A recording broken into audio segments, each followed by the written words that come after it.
Philippines. Fully digitalized. Numero 1 sa balita, komentaryo, drama at serbisyo publiko. Bombo Radio Philippines. Bombo Radio Philippines. Ang inyong number 1 at most trusted radio network in the country. Basta Radio Bombo! Oras sa Bombo Radio Iloilo, Philippine Standard Time, 50 minutos na nakalikat sa takna alas 11. Welcome sa pagpangalagad sa Bombo Hanay sa Ududri sa UFM Bombo Radio Iloilo, ang flagship station sa the number 1 most trusted radio network kinakantri ang Bombo Radio Philippines. Adlaw kita karon sang Biyernes, Hunyo 28, tuig 2024. Thank God it's Friday! Sa gihapon, inimula gani mo ang kurman, Bombo Chama Blanco Hover. Sa madalakuan kag mga nagapaunang mga balita, update sa politika, Congresswoman Jam Jam Baronda nagapating akon matunga ang syudad sa duha ka distrito, mauntat na ang pagbinanghigay politika sa tunga ni Mayor kag sang kongresista. Sa dugang pa nga mga balita kag impormasyon, mga pumuluyo sa barangay Sinikway, distrito sang Lapos ginareklamo, ginpabombo ang delayed nga konstruksyon sang drainage punong barangay nagpatag. Sa biyak nga pahindugang pa nga mga balita kag impormasyon, Municipal Disaster Risk Reduction Management Office ang Banwa sang Saraga ginatag wala naka-coordinate sa ila ang SK Federation na tuhoy sa ginpatigayon sining liga kung saan may basketball player nga ginbawian sang kabuhi. Sa iban pa nga mga talupang doon karon nga mga balita, update sa politika sa probinsya kang Antique, Governor Dodod Cadiao may ginapaminsaran pa makongresuman o kung ma-retire na lang sa politika. Ang gobernadora hindi pa makadesisyon sa subong. Muna madalakuar mga balita, issues kay impormasyon na may sentro karon sa aton sining pagkapangalagad sa gihapon diri sa palatuntunan na Bombo Hanay sa Uto. Sa mga nagapauna kag dalakuan naman ng mga balita nasyonal, pasiplatan man naton kay subong iyang simana ginalauman nga mayara na sa pagkakilalahon sini nga panibagong education secretary. May napili na bala si Presidenta Bongbong Marcos nga magatalos karon bilang tiglikom sa Department of Education kapaylo sa nag-resign nga si Vice President Sara Duterte. Sudo pa sa presidente, ginapahayag sininiya nga subong simana makilala na ang bagong Defense Secretary. Magsiling nga subong simana ti hindi na niklabot sa sa Lunes pa sunod. But silingon within Friday, Saturday or Sunday, may kilalahon na nga bago nga Defense Secretary. Kag suno pa diri Banwa sa tiglikom or sa aton sini presidente ang Department of Education nagakadapat sini Banwa nga hindi iya mabakantihan dira, wala sang vacuum dira. Sa aton sini nga mga kabombo, hilabi pa nga sa karon nagaumpisa na ang enrollment para iya Banwa sa pagbukas naman sang klase sa palabuton sini nga bulan sang Hulyo or a month from now. Kalamanan sini Banwa, July magabukas ang klase mo. Inpayag man ni Presidente Marcos nga wala siya naghatag or wala naghatag sang rason si Vice President Sara Duterte sa pagpanaog sa pwesto bilang tiglikom sa Department of Education kag Vice Chairman sa National Task Force to End Local Communist Armed Conflict ukon NTF-ELCAC. Sa aton sini nga mga kabumbo, ti ang panindugan lang diriya sa presidente sa aton sini nga mga taga-palamati nga dapat mayara sa magatalos dira sa iya bilang tiglikom kag wala sa mabakantihan sini nga pwesto, hilabi pa nga ining nasambit karon nga departamento ang importante man sa mga learners sa aton sining mga kabumbo kay ti kun nalantaw nato nagyan kita nga daan sa pandemya. Damo sa mga disbintaha man nga naago mga aton sining mga estudyante sa aton sining mga kabumbo sa Pilato o malin 2022 to 2023 or 2021 to 2023 mga duwaman siniya katuig banwa nga may hara sang pandemya. Gani ang pagtuon sa aton sini nga mga kabataan ang bisan papano napiktuan kay lain gid ang impact sa face-to-face classes. Sa aton sini karon nga mga taga-palamati. 56 minutos na nakaligad sa takna sining las 11. Nagsibo diri ang fingerprints nanday Alice Gu kag Gu Huaping sandigman sa pagwa nga resulta sa National Bureau of Investigation. Why kuno sang sekreto nga hindi sini mabuyagyag diri banwa. Ini ang pahayag ni Senator Risa Ontiveros matapos nga ginkumpirmar sang Bureau of Investigation or National Bureau of Investigation nga nagsibo ang fingerprints or pareho ni Mayor Alice Gu kag ni Gu Huaping or Gu Huaping. Sa aton sini nga mga kabumbo. But silingonti same person lang ni sila. Ginkumpirmar nga ang Pilipino nga Gu isa ka piki sini iya nga individual. Sa aton sini nga mga kabumboti kun lang taon naton pisar nga ti hindi ta mabalan kung saan ginigin na file ang mga fingerprints or shall I say ginplastar sa National Bureau of Investigation para nga ila sini iya nga imbestigaran. Pero kung manotisyaran ninyo do kadasig no sa aton sini nga mga kabumbo nga mapasibo ang fingerprint ni Mayor Alice Gu kag ni Gu Huaping. Tiano ay han sa aton sini nga mga kabumbo kung sa mga krimen nga nagaklinabo diri banwa nga hindi masulusulbar kay lunsay mga circumstantial evidences lamang. Isa kung tani ni ang pag-identify man sa fingerprint or fingerprint identification sa mga crime scene nga mangin isa ka major breakthrough sa mga krimen nga nagaklinabo man diri sa aton diri sa pungsod Pilipinas, particularmente ining mga high profile crimes. Di ko na mo malang dagaling nga madasig sini nga matumod sa National Bureau of Investigation. Why not sa aton sini nga mga kabumbo abi amo maning himuon pananglitan nga may ara sa mga dumalagko nga mga kaso sa nga krimen.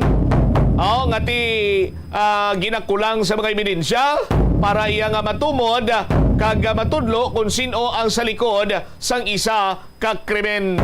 Mayo kung tani magamo sila, hindi ba? 59 minutos na nakaligad sa takna ng alas 11. Dugang ang mga balita kag impormasyon ninyo bantayan sa panay nga pagpalayag sa Bombo Aray sa Udto pagkatapos ang Bombo Network News. Nagaproblema ka man wala sa pagtuon kung suspendido ang face-to-face classes bukod sang tuman ka init nga tiyempo? Paano ka bala epektibo nga makatuon? Bisan wala ikaw sa eskwelahan. Kinahanglan gid nga hibaluon mo kung saan ikaw pinakaproduktibo kung magtuon. Inibangod iban sa mga estudyante, mas epektibo ang pagtuon kung sa gabi, samtang ang iba naman ang mas produktibo kung adlaw. Hindi pagpilita ang imo kaugalingon nga magtuon kung feeling mo nagapalangluya ang imo brain power. Pili agid ang tion nga alerto ikaw. Sigurado nga Ito ang Bombo Radio Philippines. Fully digitalized. Numero 1 sa balita, komentaryo, drama at serbisyo publiko. Bombo Radio Philippines. Bombo Radio Philippines. Ang inyong number 1 at most trusted radio network in the country. Fast Radio Bombo! This is Bombo Network News, noontime edition broadcasting live at Bombo Radio Broadcast Center, Makati City, Philippines. Araw ngayon ng Biyernes, Hunyo 28, taong 2024. Sa ulo ng ating mga balita. Sa ating mga pangunahing balita, abangan humamaya sa Department of Justice Secretary Remulla nagpahayag ng pasasalamat sa Timor-Leste matapos na aprobahan ang extradition request laban kay Arnulfo Teves Jr. Sa ating balita sa ibayong dagat, unang debate sa pagitan ni United States President Joe Biden at dating presidente nitong si Donald Trump naging mainit. Ilang mga lumang issue naman naungkat. Ang National Disaster Risk Reduction Management Council pinag-iingat ang mga mangingisda at residente dyan sa may Northern Luzon dahil po yan sa rocket launch ng China. Ito namang enrollment para sa school year 2024-2025 sa mga pampublikong paaralan sa bansa magsisimula na sa Hulyo at 3. Sa iba pang mga balita, Senator Ontiveros, sisiguraduhin daw na sa Pilipinas haharapin nitong si Mayor Go ang kaso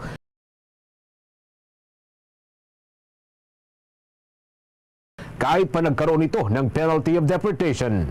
Ito namang PDP inaasahang lalong lalakas kapag tumuloy sa Senate bid si dating Pangulong Rodrigo Roa Duterte at dalawang anak ay niyan kay Senador Ronald Bato de la Rosa. Abangan din ang update mamaya, 50 doon sa 7 napatay na rebelde dyan sa may Nueva Ecija, nakilala na. 3 karagdagang patay, natuntun naman sa pagtakas ng mga rebelde. Sa ating balitang pampalakasan, ito hong si Bronny James, makakasama ang amang si LeBron James matapos mapili ng Lakers sa 2024 draft. At sa ating provincial report, Philippine National Police, pinag-aaralan na ang paglipanan ng mga bagong drug syndicate dyan sa may Western Visayas. At live nationwide, via satellite, dumako tayo sa detalye ng ating mga balita. Pinasalamatan nitong si Justice Secretary Jesus Crispin Remulla ang gobyerno ng Timor-Leste matapos ang naging pag-aproba nito sa kanilang extradition request laban kay suspended Negros Oriental 3rd District Congressman Arnolfo Teves Jr. Ayon kay Remulla, inaasahan nito ang araw na ihaharap na sa korte ang dating mambabatas para harapin ang kanyang mga kaso. Karamihan nga sa mga ito ay meron daw hong kinalaman doon sa pagpatay kay dating Negros Oriental Governor Roel Degamo at 9 na iba pang individual noong yang Marso ng taong 2023. Binigyang diin pa ng kalihim na hindi lamang ito tagumpay ng Department of Justice, kundi sa buong Pilipinas at para daw sa bawat Pilipinong naniniwala na ang criminal justice system ng Pilipinas ay tunay na gumagana. Sa wakas anya ay haharap na rin itong si Teves sa korte at masisimulan na ang delayed na pagdinig sa kanyang mga kinakaharap na kaso. Samantala, ang pag-aproba ng Timor-Leste sa extradition request ng gobyerno ng Pilipinas laban ho kay Teves ay kinumpirma ng kanilang Attorney General. Bombo International News. Samantala, muling naungkat ang mga lumang issue sa unang debate sa pagitan ni United States President Joe Biden at dating US President Donald Trump. Sa simula ng bakbakan ng dalawa ay naungkat ang ukol sa issue ng bakuna noong panahon yan ng COVID-19 pandemic. Git ni Biden, hindi nito sineryoso ni Trump sa kanyang administrasyon kaya't nagkaroon ng maraming mga problema, casualties at iba pang repercussion ng naturang pandemya. Pero ayon naman kay dating US President Donald Trump, hindi totoo na hindi sineryoso ang naging laban kontra nga sa naturang pandemya. Sa katunayan aniya, sa kabila na naging epekto ng pandemya ay naging matatag pa rin ang ekonomiya ng Estados Unidos sa pamumuhunan. Nagpatuloy pa ang tapatan ng dalawa ukol yan naman sa healthcare hanggang sa maungkat etong hinggil ho dito sa tinatawag na Medicare. Ayon kay US President Joe Biden, tuluyang tinalo ng US ang Medicare, ngunit pagpasok sa puntong ito, mistulang nawala nga ang Pangulo sa kanyang train of thought at natagalan bago tuluyang nakapagsalita. Bagay na sinugot naman ni Trump ng sarkastikong kasagutan. Kaugnayan, pakinggan natin ang naging magkasunod nga na sagutan ni US President Joe Biden at dating US President Donald Trump. Eligible for what I've been able to do with the COVID. With dealing with everything we have to do with. Look, if we finally beat Medicare. Thank you, President Biden. President Trump? Well, he's right. He did beat Medicare. He beat it to death. Kubot ka, Sir Nation, yung nabahagi ng naging sagutan ng ni Biden at nitong si Donald Trump. Ang Medicare nga ay health insurance program ng US para yan sa mga taong may edad 65 anyos pataas o maging ang mga younger people with disabilities. At samantala naungkat naman ang ilang mga mahalagang issues sa Estados Unidos.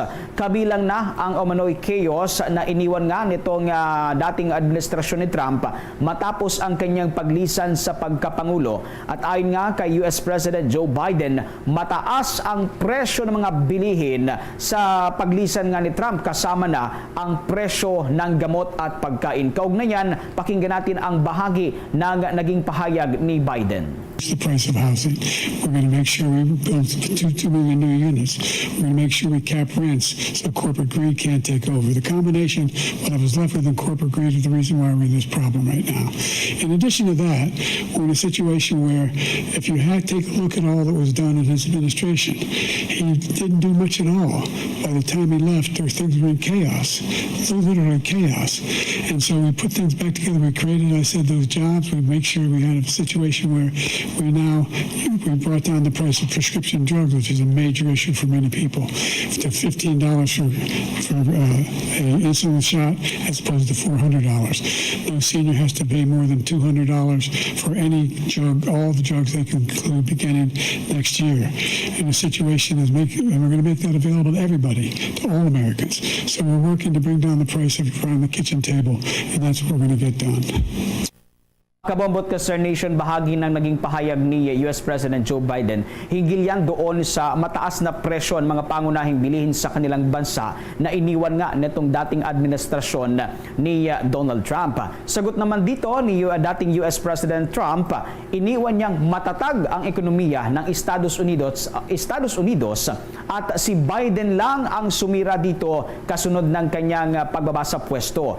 Ayon kay Trump, hindi naapektuhan ang US sa kabila ng COVID-19 pandemic dahil na rin yan sa kanyang maayos na pagkakagamit nga sa pondo ng kanilang bansa. Salip-anya na imintine ito ni Biden nang umalis siya sa pwesto, abay nalugmok lamang ang US at lalong tumaas ang inflation sa pag-upo nitong si US President Joe Biden. Kaugnayan, pakinggan natin ang naging sagot naman ni dating US President Donald Trump. We had the greatest economy in the history of our country. We have never done so well. Everybody was amazed by it. Other countries were copying us. We got hit with COVID, and when we did, we spent the money necessary so we wouldn't end up in a Great Depression, the likes of which we had in 1929. By the time we finished, so we did a great job. We got a lot of credit for the economy, a lot of credit for the military, and no wars, and so many other things. Everything was rocking good.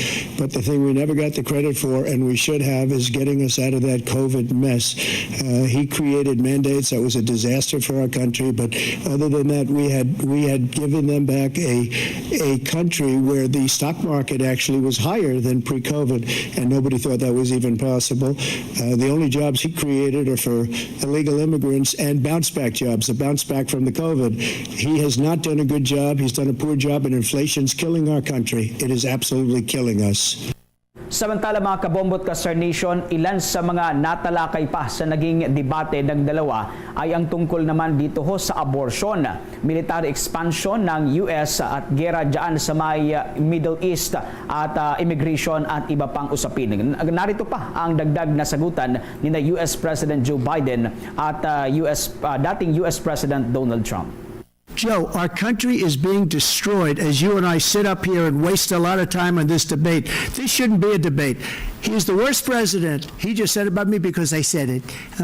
But look, he's the worst president in the history of our country. He's destroyed our country. Now all of a sudden he's trying to get a little tough on the border. He came out with a nothing deal, and it reduced it a little bit, like this much. It's insignificant.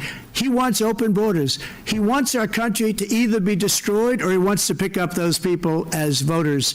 And I don't think, we just can't let it happen. If he wins this election, our country doesn't have a chance, not even a chance, of coming out of this rut. We probably won't have a country left anymore. That's how bad it is. He is the worst in history by far. Thank you, President Trump. President Biden? We're the most admired country in the world. We're the United States of America.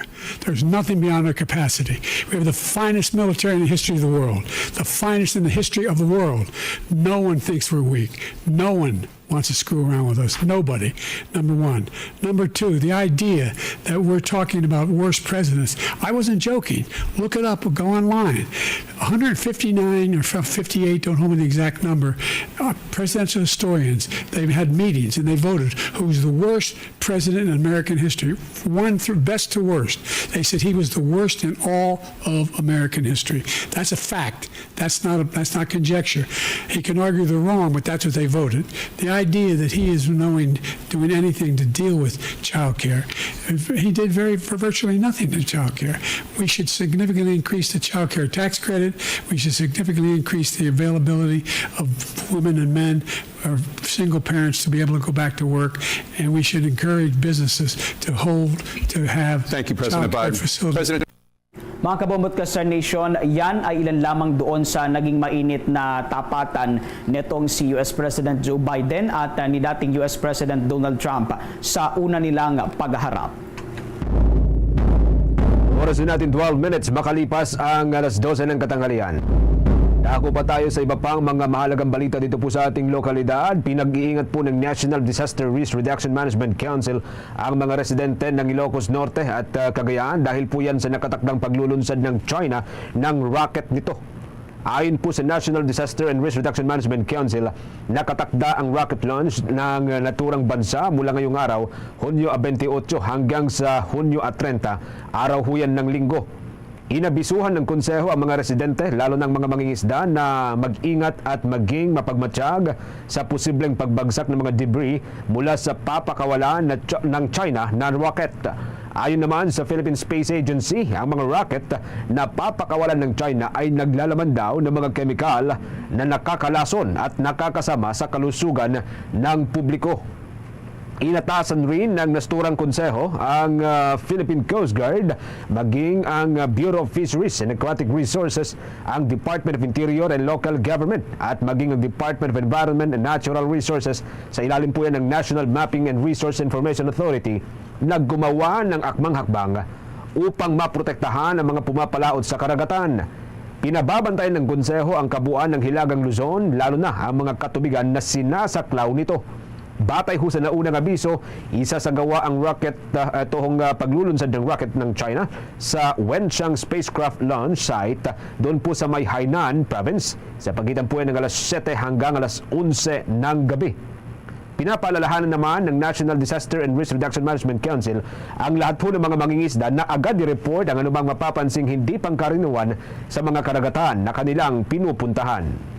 Sa iba pang mga may init na balita sa oras na ito, nagbabala si Agriculture Secretary Francisco Tio Laurel Jr. na magkakaroon ng rice shortage kung magkakaroon ng temporary restraining order laban sa Executive Order 62 na inilabas ni Pangulong Ferdinand Marcos Jr. Maalalang ang naturang executive order ay ang opisyal na pagtatapyas nga sa taripang sinisingil sa mga inaangkat na bigas. Unang nagpahayag ang ilang grupo ng mga magsasaka na maghahain ng mga ito ng temporary restraining order upang harangin pansamantala ang pagpapatupad sa naturang kautusan. Ayon kay Laurel, kung maglalabas ang Supreme Court ng 60-day temporary restraining order, ay posibleng magkaroon ng rice shortage sa bansa.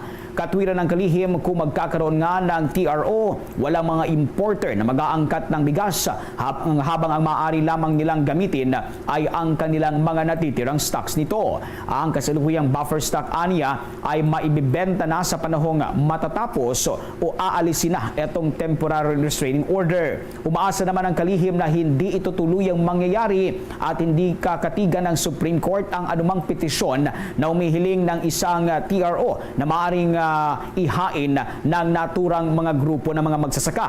Iginit din ng kalihim na masasaktan lalo ang mga mamamayan at ang pamahalaan kung magkakaroon ng TRO dahil sa posibilidad ng pagtaas ng presyo ng bigas. Posible aniyang samantalahin ng mga traders at retailers ang mababang supply nito.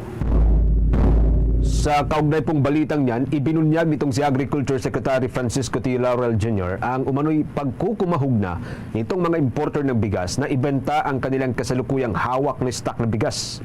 Ang hakbang namang ito ay bago pa man daw ang nalalapit na pagiging epektibo nitong Executive Order number 16 ni Pangulong Ferdinand Bongbong Marcos Jr. sa Hulyo 6 taong 2024. Ayon sa kalihim, nakatanggap ito ng impormasyon na nagpapanik na ang mga traders. Ang mga traders anya na may maraming stock ay nagsimula ng mag-unload o maglabas ng kanilang mga panindang bigas upang ito ay maibenta. Ayon pa rin sa kalihim, hinahabol ng mga ito ang kasalukuyang presyohan na nakabatay sa pag-angkat nila ng bigas. Gamit yan ang 35% o 35% na taripa sa imported na bigas. Una ngang sinabi ng mga economic managers ng Pilipinas na bababa ang presyohan ng bigas. Oras na ipatupad na ang Executive Order number 16. Tinatayang mula sa 6 na piso hanggang sa 7 piso kada kilo ang itatapyas ng kasalukuyang presyohan. Samantala, walang patid pa rin ang Department of Migrant Workers sa pag-asagawa ng operasyon para masawata itong mga umapigilan, itong mga illegal travel agency na nag-ooperate sa bansa at bumibiktima sa mga inosenteng Pilipino. Kung maalala, kamakailan lamang ay pinasarangan ng Department of Migrant Workers ang isang travel agency sa Initaw, Misamis Oriental. Nadiskubre kasi ng ahensya na ang naturang firm ay illegal na nagre-recruit ng mga manggagawang Pilipino para yan sa trabaho sa ibang bansa. Sa isang pahayag, kinumpirma nga ng Department of Migrant Workers na isinara nito ang Juniza Joy Travel and Tours Agency at ang consultancy noong araw yan ng Martes. Ito bilang resulta nga ng serye ng surveillance operation ay sinagawa ng tanggapan nito sa Northern Mindanao. Ayon kay Department of Migrant Workers Secretary Hans Leo Kakdaka, ang hakbang na ito ay patunay lamang na seryoso ang gobyerno para protektahan ang mga overseas Filipino workers laban sa mga mapagsamantalang illegal recruiters. Sinabi pa ng ehensya na ang travel agency ay napag-alamang illegal nga na nagre-recruit ng mga Pilipino o Filipino workers para yan sa deployment sa bansang Poland, Czech Republic, Lithuania, Romania, Croatia at Malta, Greece, Canada, United Kingdom, United Arab Emirates at Kingdom of Saudi Arabia. Kabilang nga sa mga trabaho na illegal nitong iniaalok ay mga welders, electrician, greenhouse workers, warehouse workers, cleaners, drivers, factory workers, construction workers, at service crew, cook, restaurant manager, food attendant, hotel workers, waiters, at iba pang mga trabaho. Nag-aalok umano ito ng 35,000 hanggang 40,000 na sahod, bukod pa ang makukuhang bonus na sa ito pang night shift differential, free medical examination at food allocation. Naniningil rin ito nang aabot sa 190,000 hanggang 230,000 pesos bilang processing fee at placement fees. Sa ibang mga balita, kinumpirma ng Department of Education na magsisimula na nga sa susunod na linggo ang enrollment sa mga pampublikong paaralang elementarya at sekundarya para huyan sa darating na pasukan. Ang pahayag ng Department of Education ay matapos na ilabas ng ahensya ang Department of Education Memorandum Order number 32 Series of 2024. Ito ho ay pinirmahan nitong si Education Undersecretary Nolasco Mempin. Nakasaad sa naturang kautusan na ang enrollment guidelines para ho sa school year 2024-2025, yan ho ay para sa public elementary at maging sa secondary schools. Ayon sa ahensya, ang pagpapalabas ay naglalayong gabayan ang lahat ng pampublikong paaralan at maging yung mga tinatawag na community learning center sa enrollment process at mga enrollment procedure at mga protocol para ho sa nasabing school year o sa susunod na school year. Opisyal naman mga kabombo, mga Star Nation, na magsisimula ang pasukan para ho sa school year 2024-2025 sa darating na Hulyo 29 ng kasalukuyang taon.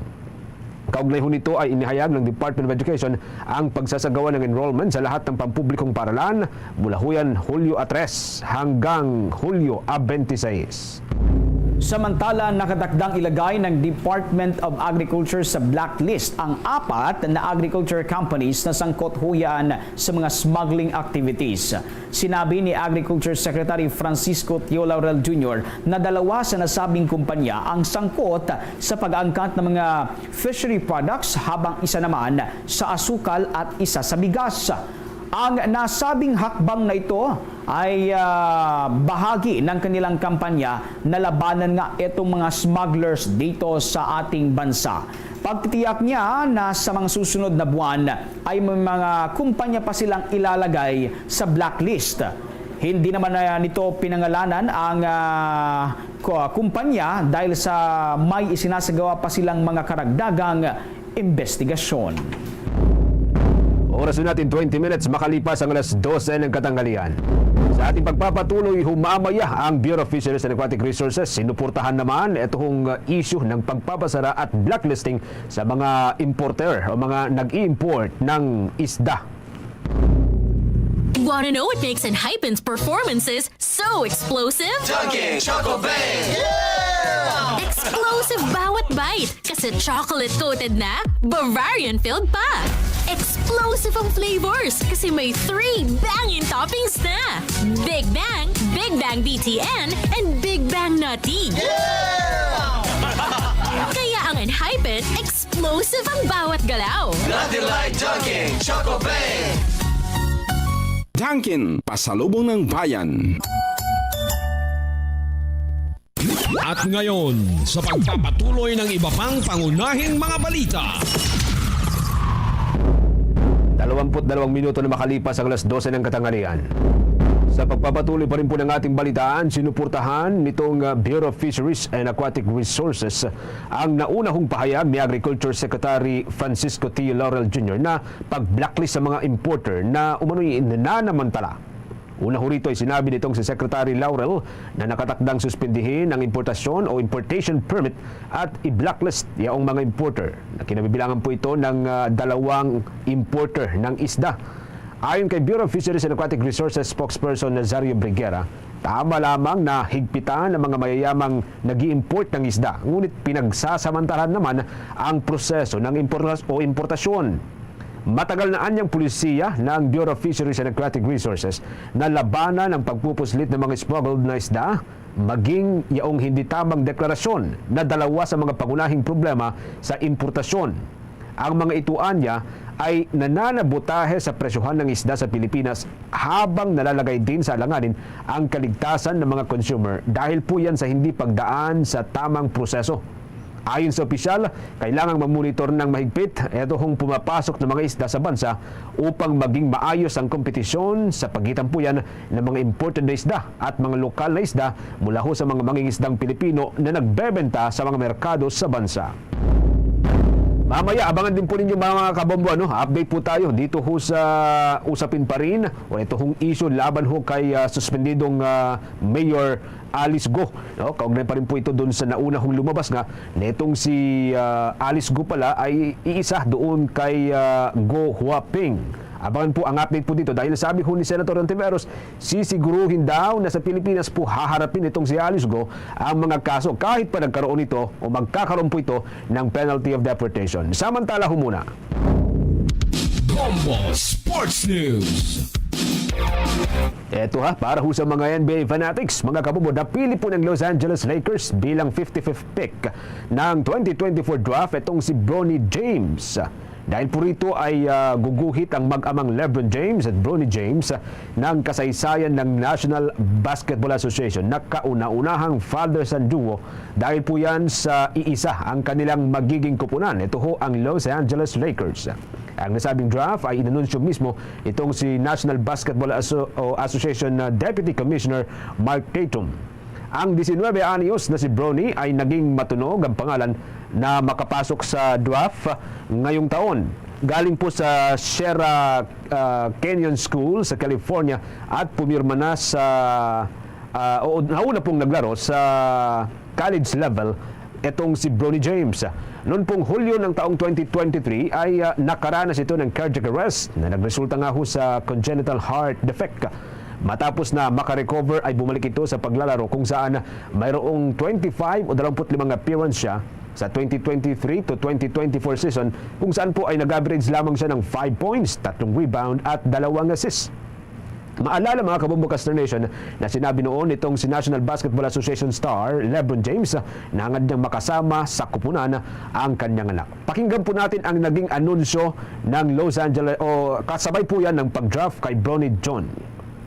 With the 55th pick in the 2024 NBA Draft, the Los Angeles Lakers select Bronny James from the University of Southern California. Bahagi po yan ng drafting kay Bronny James, mga kabombo, ang anak nitong si NBA King LeBron James. Mga kabombot ka, Sir Nation, dako naman tayo sa mga balitang tinutukan ng ating mga kasamahan sa labas pa rin ng ating himpilan. Hinggil pa rin ito sa issue doon sa kinakaharap nga netong si suspended Bambantarlac Mayor Alice Guo, sapagkat sinabi ho netong ni Senador Risa Hontiveros na dito po haharapin ni Mayor Alice Guo itong kanyang mga kaso. Yan at iba pang mga detalye tinutukan ni Bombo Kelly Cordero. Binigyang diin ni Senator Risa Hontiveros na sinigurado niya na sa Department of Justice na tatapusin at haharapin ni Bambantarlac Mayor Alice Guo ang kaso o ang hatol sa kanya dito sa Pilipinas kahit pa magkaroon ito ng penalty of deportation. Ayon sa Senadora, bagamat wala pa silang direct cooperation ngayon sa Chinese Embassy, tiyak na walang free pass na madedeport si Mayor Alice Guo doon at haharapin niya na lang ang consequences sa China. Ang pagkakatugma ng fingerprints ni Mayor Alice Guo at ni Guo Waping na isang Chinese national ay isa ng malaking rason umano para mapatalsik sa posisyon ng naturang alkalde. Pero kapag mas napatunayan pa na kaso nga ito ng stolen identity, ay unang kakansilahin ng Philippine Statistics Authority ang irregular birth certificate nito ayon kay Hontiveros. Pagkatapos nito ay susunod-sunod na umano ang mga kaso na kakaharapin ng alkalde.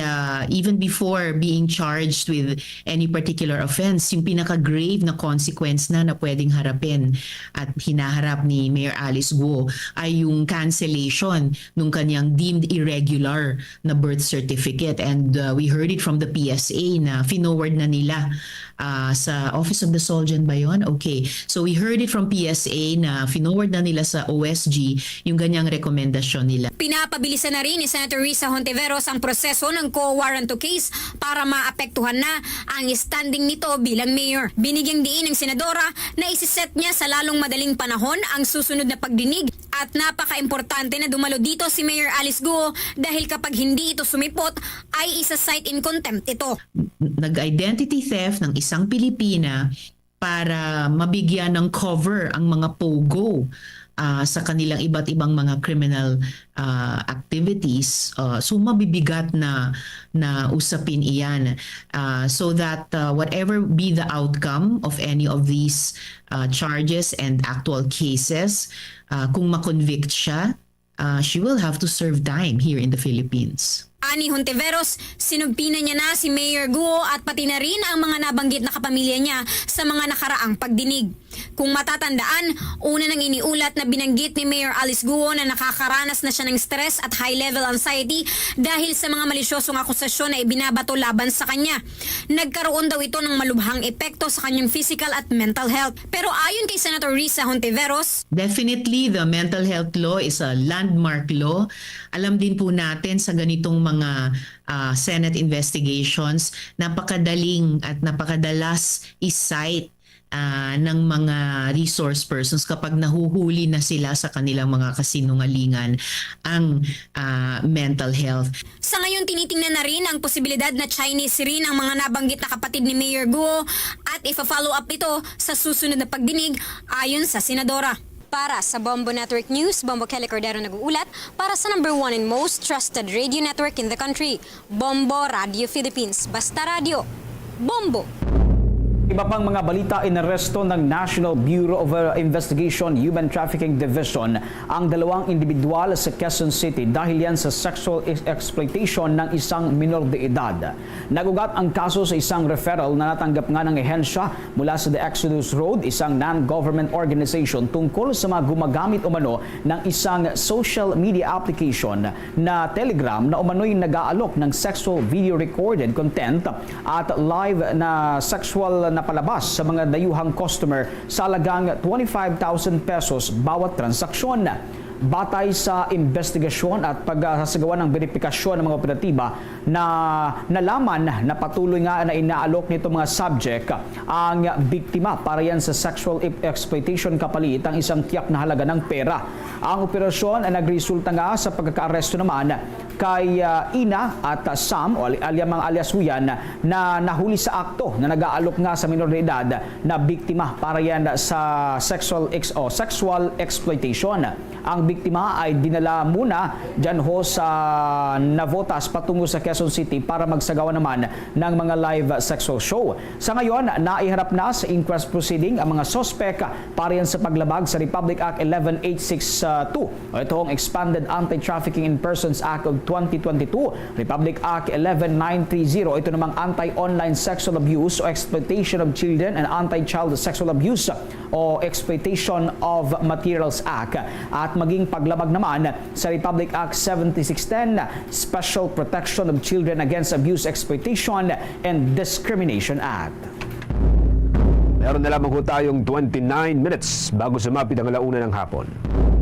Sa iba pang malalaking balita, bumisita sa Pilipinas ang anti-submarine ship ng Turkey na TCG Kinalyada. Isa hong ADA-class anti-submarine warfare corvette na ginagamit ho ng Turkish Navy. Ang pagbisita nito ay bahagi po ng selebrasyon sa ika-75 o ika-75 na anibersaryo ng pagkakatatag ng diplomatic relations sa pagitan po ng Turkey at ng Pilipinas. Kasabay nito ay magsasagawa ang naturang barko at ilang mga barko ng Philippine Navy ng isang joint passing exercise bilang pagbibigay pugay sa defense cooperation ng dalawang bansa. Ito hong TCG Kinalyada ay unang inilunsad ng bansang Turkey noong 2017 at ito ho ay kinomisyon noong 2019. Ito ang pinakahuling ADA-class Navy ship na ginawa ng Istanbul Naval Shipyard sa ilalim po yan ng Milgem National Shipbuilding Program ng naturang bansa. Naging bahagi na rin ito ng maraming mga expedition sa iba't ibang bahagi ng Asia kung saan ay nagawa ho nitong bumisita kamakailan sa 24 na pantalan mula sa 20 mga bansa, kabilang na po dyan ng Pilipinas, na ito ho'y sa loob lamang ng 4.5 buwan na paglalayag nito mula ho doon sa Turkey. Tanggap umano ni Senador Ronald Bato de la Rosa na sa ngayon walang malaking grupo ang magdadala sa kanilang mga kabilang sa PDP party para yan sa darating na 2025 midterm elections. Pero naniniwala ang senador na magiging masigla na ang kampanya ng PDP sa susunod na halalan sakaling itutuloy ni na dating Pangulong Rodrigo Roa Duterte at ang mga anak nitong si Davao City Representative Paulo Duterte at Davao City Mayor Sebastian Duterte ang pagtakbo sa pagkasenador sa susunod na halalan. Ayon kay De La Rosa, nagulat siya sa naging anunsyo ni Vice President Sara Duterte pero masaya siya dahil madadagdagan na silang dalawa ni Senator Bongo kung saan magiging 6 na ang tatakbo sa pagkasenador ng kanilang partido. Matatandaang nagmula sila sa isang partido ang PDP Laban kasama ang grupo ng Senador Coco Pimentel bago nagkaroon ito ng hidwaan para kay Senador De La Rosa. Guerrilla style ang paraan na magiging kampanya nila ni Senador Go dahil hindi naman sila manok ng administrasyon at hindi rin sila pambato ng oposisyon. Sakali anong tumuloy ang tatlong Duterte sa pagtakbo sa Senado ay posibleng mula sa guerrilla tactics ay unti-unti silang bumalik sa conventional style ng kampanya para yan sa 2025 o maging sa mga susunod pang mga halalan. Sa iba pang mga balita, nakilala na ang 5 mula ho sa 7 mga miyembro ng Communist Terrorist Group na napatay sa naganap na enkwentro noong Hunyo 26 sa Barangay Malbang sa may Pantabangan, Nueva Ecija. Kinilala ang 5 bilang sina Hilario Guio alias Berting. Siya ho ay acting secretary ng Komiteng Rehiyon, Gate ng Luzon at siya rin ang nagsisilbi bilang commander ng Regional Operational Command. Pangalawa ho dito ay itong si Harold Sarenias Mendoza alias Luzon. Siya ho ay commander ng Platon Silangang Gate ng Luzon. Pangatlo ho dito ay itong si Pepito Trinidad Bautista. Siya ho ay may alias na Dilan at siya rin ay nagsisilbi raw bilang team leader ng Squad Tercera ng Platon Silangang Git ng Luzon. Ang dalawang iba pa ay kinilalang sina Reynan Mendoza alias Mel at Archie Ancheta alias Joel. Ang dalawang napatay ay patuloy pa rin kinikilala at inaalam ang pagkakilanlan sa pamagitan po yan ng mga dating rebelde o dati nilang mga kasamahan sa kilusan. Maalalang nangyari ho ang engkwentro sa pagitan po ng mga sundalo ng 84th Infantry Battalion ng Philippine Army at mga miyembro ng Komiteng Rehiyon Gitnang Luzon, kung saan maliban ho sa 7 napatay ay nakarecover din ng mga sundalo ng 10 matataas na kalibre ng baril. Samantala, kasabay ho ng nagpapatuloy na pursuit operation at clearing operation na isinagawa ng mga tropa ng 84th Infantry Battalion, nakatuntun pa mga ito ng 3 karagdagang namatay malapit din po sa lugar na pinangyarihan ng engkwentro. Ang mga ito ay pawang mga babae. Nakuha rin ang 4 na mga baril. Ang mga ito ay natuntun po doon sa nagsilbing exit route ng mga rebelde kasunod po ng nangyaring engkwentro. Agad namang dinala ang mga ito sa funeral homes sa Pantabangan, Nueva Ecija. Samantala, inalerto ng National Telecommunications Commission ang publiko tungkol yan sa mga individual na nagpapanggap bilang mga tauhan o empleyado ng kanilang komisyon. Inilabas ng komisyon ang pahayag noong Huwebes nga ng gabi matapos makatanggap ng ulat sa pamamagitan niya ng Consumer Welfare and Protection Division nito. Ang mga scammer aniya ay tumatawag umano sa mga biktima at nagbabanta sa kanila habang pinapalabas nito na ang kanilang mga tinatawagang numero ay sangkot sa kaso ng scamming. Ayon sa ahensya, dahil dito ay napipilitan ng mga biktima na magbigay ng pera para makaiwas sa di umano'y mga kasong kriminal at upang maalis ang kanilang pangalan sa umano'y listahan ng mga scammer na tinutukoy ho nito mga salarin. Bilang tugon sa mga ulat na ito, mariing pinaalalahanan ng National Telecommunications Commission ang publiko na maging maingat ho dito sa ganitong uri ng scam. Samantala, hinimok ng komisyon ang publiko na iulat ang naturang mga scam incident sa kanilang ahensya para yan sa agarang aksyon. Samantala, kuha tayo ng mga development mga kabombo. Ang Department of Health handa raw hong tumugon sa publiko hinggil po yan sa usapin at eto hong tumataas na kaso ng leptospirosis dito po sa Pilipinas. Oy, swak po ito ha. Ngayon po at nagsimula na rin po ang mga pagulan at mga pagbaha sa ilang bahagi ho ng Pilipinas. May nakuha ang report dito si Bombo Joanna Martinez. Siniguro ng Department of Health na naka-standby ang ahensya at handa itong tumugon na namang oras sa publiko hinggil sa mga concern, lalo na at mas lumulobo pa ang kaso ng leptospirosis sa ating bansa. Ito ang tiniyak ni Department of Health spokesperson Assistant Secretary Albert Domingo kaugnay sa inilahad niyang bilang kung saan mula Enero 1 hanggang 15 ng Hunyo ng taong kasalukuyan, ang bilang ng kaso ng leptospirosis sa buong bansa ay umabot na raw ng 878. Dahil sa nasabing pagtaas, tila nababahala na ang kagawaran ng kalusugan kung kaya't kinakailangan na raw maging alerto dahil batay na nga rin sa State Weather Bureau, ngayon ay panahon na talaga ng tag-ulan. Of course, ang lahat ng ating mga DOH hospitals ay naka-standby. No? Actually, leptospirosis is one of the 4 major diseases na binabantayan namin pag tag-ulan. Yung wild na sinasabi, waterborne, influenza, leptospirosis, dengue. Handa po ang mga ospital na tumanggap ng mga sitwasyon. Pati ang ating mga primary care centers. No? Meron na tayong 20 ngayon na bagong urgent care and ambulatory centers. And of course, yung mga rural health units ng ating mga local government, kayang-kaya pong sagutin ang inyong mga tanong kung kailangan ba ng prophylaxis laban sa leptospirosis. Dagdag din niya, ang leptospirosis daw ay isang sakit o impeksyon dulot ng bakterya na tinatawag na leptospira. Ito raw ay isang zoonotic disease at lumilipad ito mula sa hayop papunta sa tao. Hindi raw ito nakatatakot dahil may kaukulang gamot naman ito kung sakaling tamaan, ngunit kinakailangan pa rin daw itong mapigilan. Karaniwan daw kasi itong nasa ihi ng daga at dahil nga tag-ulan na, ang nasabing mga hayop ay umiihi sa tubig baha at kung sakaling lumusong ang ating mga kababayan, ay tiyak na makakakuha sila ng sakit lalo na kung may sugat ang isang individual. Dahil dito, nagbigay ng iba yung paalala ang Department of Health na hanggat maaari ay huwag daw lumusong at pinaalalahanan niya rin ng ilang mga batang nagtatampisaw at naliligo sa baha na iwasan ito dahil ang ating mga mata, bibig at ilong ay maaari ring pasukan ng nasabing leptospira. Samantala, kung makaramdam naman daw ng sintomas, ay kaagad na kumonsulta sa doktor upang mabigyan ng gamot at maproteksyonan ang kanilang mga sarili. Para sa Bombo Network News, Bombo Joanna Martinez nag-uulat para sa #1 and most trusted radio network in the country, Bombo Radio Philippines. Basta Radio, Bombo! Pasadahan na natin ang mga balitang tinutukan ng ating mga kasamahan sa probinsya. Itong Philippine National Police abay pinag-aaralan na ang paglipanan ng mga bagong drug syndicate sa Western Visayas. Yan ay tinutukan ng Bombo Radio Iloilo.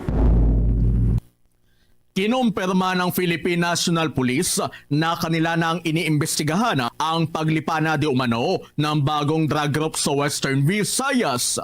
Sa panayam ng Bombo Radio Iloilo, kay Police Lieutenant Colonel Arnel Solis, spokesperson ng Police Regional Office 6, sinabi nito na mismo si Regional Director, Police Brigadier General Jack Wangki, ang nagkumpirma na inaalam na ng Regional Intelligence Division ang kaugnayan ng manadakip na drug suspect sa bagong mga major groups. Ayon kay Solis, nagpapatuloy pa ang kanilang verifikasyon kung konektado ang mga ito sa sindikato o nag-ooperate sila na mag-isa lamang. Ito ay kasunod na rin ng pagkadakip ng mga bagong drug suspect sa mga operasyones na nagawa sa rehiyon kung saan milyong-milyon na halaga na iligal na droga ang nakumpiska. Napag-alaman na ngayong buwan pa lang ng Hunyo, nakakumpiska na ang Police Regional Office 6 ng 30.5 million pesos sa halaga ng sabu sa 176 na anti-drug operations at nakahuli ng 237 na drug suspects. Sa ngayon, undergoing yung pag-conduct natin ng mga validation sa mga information na ating nag-gather. May mga nahuli tayo na mga newly identified and may mga sinasabi sila na kung sino yung mga kasamahan nila. So ngayon, yung mga kasama nila na sinasabi nila are subject ng ating follow-up police operations and also yung mga information na ni-reveal nila ay binavalidate natin and we are comparing it with other PNP intelligence unit and also sa other agency like DPDEA. Si Police Lieutenant Colonel Arnel Solis para sa Bombo Network News. Ito si Bombo Chris John Hetchanova Lusada para sa number 1 and most trusted radio network in the country, Bombo Radio Philippines. Basta Radio, Bombo! Oras natin mga kabombo, meron na lamang tayong 18 minutes bago mag-alauna ng hapon. The time check was brought to you by Dunkin, pasalubong ng bayan. Karagdagan pa sa ating mga balitang probinsyal, ang National Public Transport Coalition ikinatuwa ang isinasagawang o ginagawa hong investigasyon. Ito ho'y kaugnay doon sa Public Utility Vehicle Modernization Program. May nakuang report ang Bombo Radio Kawayan. Ikinatuwa ng National Public Transport Coalition ang ginagawang investigasyon ngayon ng Committee on Public Services sa pangunguna ni Senator Raffy Tulfo at Vice Chair Senator Grace Poe kaugnay sa PUV Modernization Program. Sa naging panayam ng Bombo Radio Kawayan kay Ginoong Ariel Lim, convener ng National Public Transport Coalition, sinabi niya na bagamat gumawa na ng aksyon ng committee at nagpakita ng simpatya para sa mga drivers operators na naapektuhan na ng PUV Modernization Program, ay hindi pa rin malinaw na nasasagot ang kanilang mga katanungan kaugnay sa programa. Gaya ng paulit-ulit na ginigiit ng grupo na hindi sila tutol sa modernisasyon, subalit kailangan nila ng maayos at malinaw na plano para sa kanilang mga PUV at driver operators. Samantala, umaasa ang grupo na mapapahapyawan o matatalakay sa 2024 State of the Nation Address ni Pangulong Ferdinand Marcos Jr. ang PUV Modernization Program at ang pabago-bagong presyo ng produktong petrolyo. Ito ay niya ang pagkakataon ng Pangulo na tuldukan ng matagal na problema at sagutin ang lahat ng mga katanungan sa sektor ng transportasyon, partikular na ang mga programa para sa kanilang mga driver operators. Isa siyempre na kailangan din nating lahat pagtuunan ng pansin yung presyo ng bilihin, di ba? Lahat tayo, hindi lang kami. Yung presyo ng bigas, yung presyo ng mga produktong delata na yun ang pinakamadali, itlog na pinaka-araw-araw na ginagamit namin yan dahil yan lang ang nakikita ang pinakamura, maabot ng 9.50, may 10 piso pa. I mean, hindi po biro, no? Siyempre, yun din pag-aaral ng aming mga anak. No, isa rin na sa gusto naming marinig. Yan ang ulat mula sa impilan ng Bombo Radio Kawayan para sa Bombo Network News, Bombo Angelica Morales para sa number 1 and most trusted radio network in the country, Bombo Radio Philippines. Basta Radio, Bombo! Ito namang Diocese of Legazpi nanawagan na sa mga pari at mga religious group na magsagawa ng Mass for Peace sa gitna ng tensyon sa West Philippine Sea. Yan ay tinutukan ng Bombo Radio Legazpi. Nagpahayag na rin ng suporta ang Diocese of Legazpi sa naging inisyatiba ni Archbishop Socrates Villegas na nananawagan ng panalangin para sa kapayapaan sa West Philippine Sea. Ayon kay Bishop Joel Bailo ng Diocese of Legazpi sa panayam ng Bombo Radio, na nananawagan sila ng individual na panalangin ng mga deboto upang humupa na ang tensyon sa naturang pinagagawang teritoryo. Nagkakaroon rin ngayon ng individual rosary campaign para sa panalangin ng peaceful resolution sa ginakaharap ng bansa na bantang sa soberanya. Maliban dito ay hinikayat rin ang mga pari sa diocese na magsagawa ng Mass for Peace sa kanilang mga misa ngayong linggo. Anya, kinakailangan ng pagkakaisa ng mga deboto upang malutasan ang mga suliranin sa seguridad na kinakaharap ng bansa. Iginiit na Bishop Bailo na hindi kayang lutasin ang lahat ng problemang kinakaharap sa kasalukuyan, kaya kinakailangan na ng tulong mula sa Panginoon. Dagdag pa nito na umaasa sila na sa pamamagitan ng pagkakaisa ng bawat Pilipino sa panalangin ay magkakaroon ng peaceful resolution sa issue sa West Philippine Sea. I am not making this as an obligatory as an obligation, but I am strongly encouraging all parish communities, religious groups, Catholic schools, families, and the parishes na together as one people, we pray for peace. Para sa Bombo Network News, mula rito sa Bombo Radio Legazpi, ito si Bombo Romela Sakayan Wanda sa nag-uulat for the number 1 and most trusted radio network in the country, Bombo Radio Philippines, Basta Radio, Bombo. Meron pong 5 magkakamag-anak na bumisita doon po sa may Ilocos Norte ang nalunod. Meron pong 2 ho dito ang patay, mga kabombo. Makibalita ho tayo mula sa Bombo Radio Lawag. Nalunod ang 5 magkakamag-anak kung saan 2 ang patay sa barangay Naglikwan sa bayan ng Pasukin dito sa lalawigan ng Ilocos Norte. Nakilala ang mga namatay na sina Willie Calpo, 47 anyos, residente sa barangay Karusipan sa bayan ng Pasukin, at ang kanyang pamangkin na si Irish de la Cruz, 19 na anyos, taga barangay Taluyan, Malasiki, Pangasinan. Samantala, nakilala rin ang mga survivor na sina Lorena de la Cruz, 14 na anyos, Grace de la Cruz, 18 anyos, kapatid ni Irish, parehong residente sa barangay Malasiki sa Pangasinan, at si Amaya Bulusan, 12 anyos, taga barangay Karusipan sa bayan ng Pasukin. Base sa impormasyon ng Philippine Police, unang naligo sina Grace at Amaya, pero dahil sa lakas ng alon ay dinala ang mga ito sa gitna. Kaya nung makita ito ni Willie Calpo at Lorraine ay agad silang sumaklolo sa mga ito. Napag-alaman na nung makita ng mga residente ang nangyayari ay nagtulong-tulong ang mga ito para iligtas ang magkakamag-anak, subalit sina Lorraine, Grace at Amaya lamang ang nailigtas nila, habang sina Willie at Irish ay namatay. Kwento ng isa sa mga survivor na si Grace, 3 araw pa lamang silang nagbabakasyon dito sa Ilocos Norte at uuwi na sana sila sa Pangasinan sa linggo, pero hindi na nila inaasahan na mangyayari ito sa kanila. Sabi po ni Tito, maliligo daw po ng 30 minutes po dun sa sa may dagat po. Tapos nung pumunta kami dun sa may hindi masyadong wave. Tapos nung ginuyod po kami ng malakas ng ganun po. Tapos dun po nangyari po yun, yung yung isa, tapos yung isa lumulutang na po. Tapos ako po yung sunod na ni-rescue. Tapos yung tito ko tumatalon-talon pa lang po. Tapos nung pagka namin, nakalutang na din po siya. Yan ang ulat mula rito sa Bombo Radio Luwag. Para sa Bombo Network News, ako si Bombo Ram Kimuyuga para sa number 1 and most trusted radio network in the country, Bombo Radio Philippines, Basta Radio, Bombo.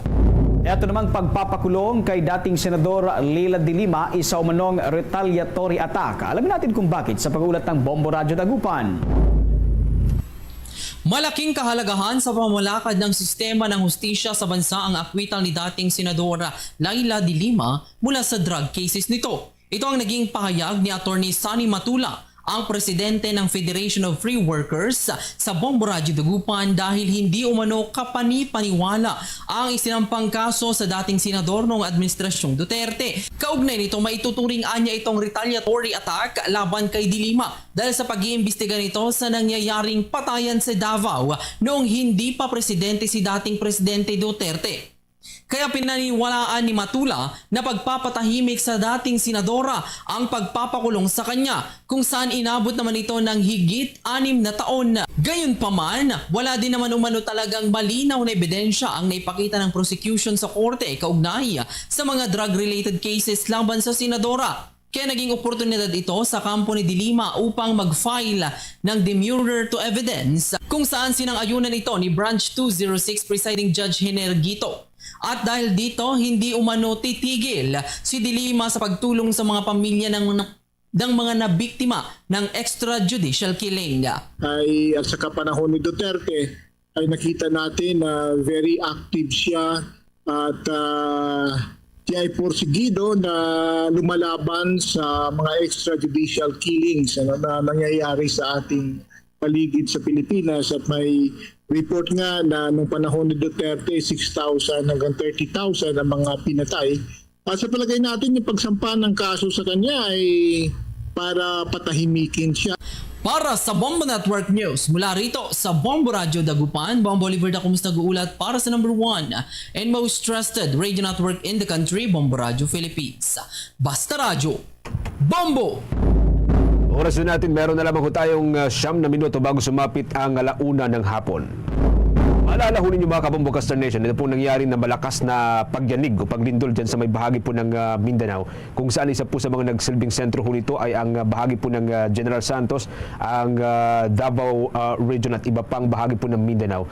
Ang Office of Civil Defense ho ngayon, hinihikayat po ang lahat na makilahok dito ho sa isasagawa na simultaneous o National Simultaneous Earthquake Drill. Ito'y kasabay pa rin po mga kabombo nito hong paghahanda ho natin sa mga malalakas na mga pagyanig o mga earthquake. May nakuha report po dito ang Bombo Radio General Santos. Muling hinimok ni Jorimay Balmidiado, tagapagsalita ng Office of the Civil Defense Region 12, ang lahat na makilahok sa second quarter nationwide simultaneous earthquake drill ngayong araw, Hunyo 28. Anya gaganapin ang drill sa ganap na 2:00 ng hapon.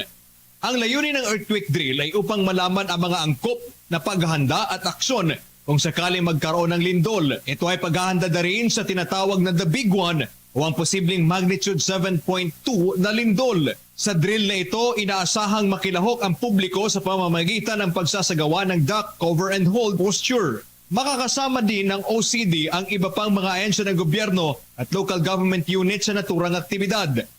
Umapila din ang opisyal sa lahat na seryosohin ang drill na ito dahil makakapagligtas ng buhay ang mga natututo dito kapag may lindol. Dapat anya magsasama-sama ang lahat sa drill na ito. Narito pakinggan natin si Jorimay Balmidiado, tagapagsalita ng Office of the Civil Defense Region 12. Ayan po, palagi po talaga tayong maghanda, no? Sa lahat po ng mga families na let us always prepare our emergency go bag po, no, sa ating family. Alamin po natin yung mga evacuation route.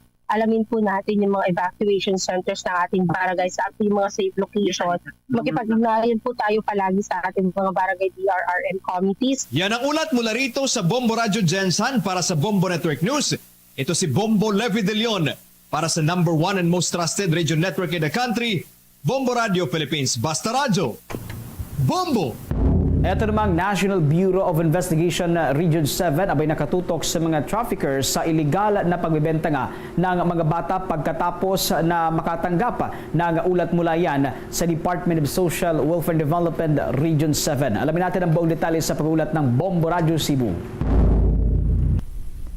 Ibinunyag ni NBI Agent Maria Contesa Lastimosa na nakatanggap sila ng mga ulat tungkol sa mga batang ibinebenta sa Central Visayas, kung saan ang mga ulat na ito ay galing sa Department of Social Welfare and Development 7. Sa panayam ng Bombo Radio Cebu, kay Agent Lastimosa ay binahagi nito na nakatutok ang kanilang tanggapan sa kaso at patuloy na pagtutugi sa mga trafficker. Gayon pa man, sa kabila ng kanilang kakulangan sa manpower, tiniyak nilang gagawin nila ang lahat para masugpo at matigil ang ganitong uri ng iligal na aktibidad. Sa kasulukuyan, sinusubukan ng tanggapan ng NBI na arestuhin ang nasa likod ng ganitong uri ng aktibidad at tiyaking nakatutok ang mga agents na nakatalaga sa nasabing kaso.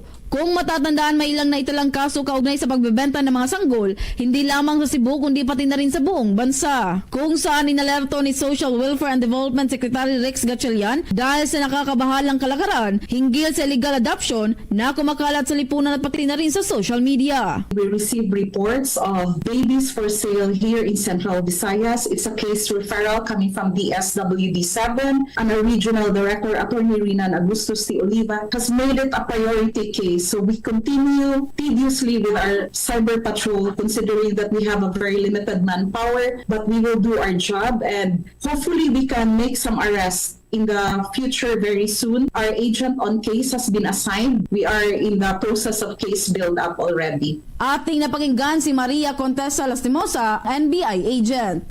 Mula rito sa lungsod Luwigan ng Cebu, Bombo Joanna Cañati para sa number 1 and most trusted radio network in the country, Bombo Radio Philippines. Basta Radio, Bombo. Bombo Sports News. Update po tayo mga kabombo. Ito ho yung isa sa mga inaabangan, lalo ho ng mga Pinoy fans nito hong basketball. Ito raw hong kawalan ng mga core players ng Gilas Pilipinas. Hindi raw ho magiging problema. Ayon po ito kay Coach Tim Cone. Sa laban po ito ng bansa o ng Pilipinas doon po sa FIBA Olympic Qualifier. Ito ho sa Hulyo na, sa unang linggo po ng Hulyo, at makakaharap po ng Pilipinas ang Team Latvia at ang Team Georgia. Maki-update po tayo sa pamagitan po ng Star FM Bacolod. Naniniwala si Coach Tim Cone sa natitirang Gilas Pilipinas guards na mapupunan ng mga ito ang role ni Gilas guard Scottie Thompson matapos hindi ito makakapaglaro sa FIBA Olympic Qualifying Tournament dahil sa injury. Si Thompson na starting guard ng Gilas ay nakakaranas ngayon ng bulging disc sa likod nito kung saan kinakabahala din ito nung nagpapatuloy pa ang PBA Philippine Cup hanggang sa tuluyan ng hindi nakapaglaro sa FIBA Olympic Qualifying Tournament o OQT, kasama ang iba pang mga players na nagre-recover pa sa injury na sina Jamie Malonzo at AJ Edu. Ayon kay Cone na si Chris Newsome, nakakapanalo lang at Finals MVP ng Meralco Bolts na naging kampiyon ngayong taon sa PBA Philippine Cup ay kaya maging court general, at si CJ Perez naman para sa small forward. Sa panayam ng Star FM Bacolod kay dating PBA at Taiwan Mustangs coach Chris Gavina, sinabi nito na nakasalalay pa rin ang performance ng team sa strategy ni Cone at sa compatibility ng team. On screens, he won't overreact on whether you're a great shooter. Well, after that, it was just about our guys packing it in and then establishing our flow on the offensive side. At yan ang balita mula dito sa 95.9 Star FM Bacolod para sa Bombo Network News. Star DJ Asher, nagulat para sa number 1 and most trusted radio network in the country, Bombo Radio Philippines. Basta Radio, Bombo! Samantala, mga kabumbo, bago ho ang ating Horacio Emperata ay muli naiso namin kayong anyayahan at imbitahan na maliban po sa Bombo Radio Philippines News Center Makati or ang Bombo News Center, maaari din po ninyong bisitahin at matunghayan ang ating 31 fully digitalized AM at FM stations. Ito ho sa pamagitan ng ating mga social media accounts. Kompleto ho tayo dyan, mga kabombo, Kastar Nation. Meron po tayong Facebook page, meron tayong TikTok account, YouTube channel, at baging ito hong sikat na Bombo Mobile App o Bombo Radio Philippines Mobile Application. Ito ho ay maaari po ninyong ma-download via Google App Store or kung hindi naman, pamagitan po ng Apple App Store. Para ho sa karagdagang mga balita at mga mahalaga pang mga impormasyon, tutok lamang po sa ating mga istasyon sa probinsya. Halimbawa, dyan po sa may bahagi po ng Visayas area, marami tayong mga istasyon po dyan. Ang Bombo Radio Iloilo, nariyan po ang Bombo Radio Bacolod. Lalo ho ngayon, at patuloy pa rin po yung pagbabantay dyan sa may Bulkang Canlaon. Ang Bombo Radio Cebu, nariyan din. Bombo Radio Rojas, ang Bombo Radio Tacloban, at or Bombo Radio Calibo, at siyempre maging ang ating Bombo Radio Tacloban. Mga kabombot Kastar Nation, narito na po ang ating Horacio Emperata in time of grave tension in the West Philippine Sea.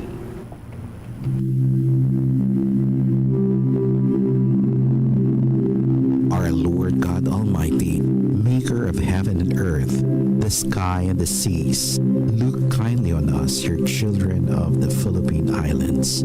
Our home, now beset with tensions over our West Philippine Sea.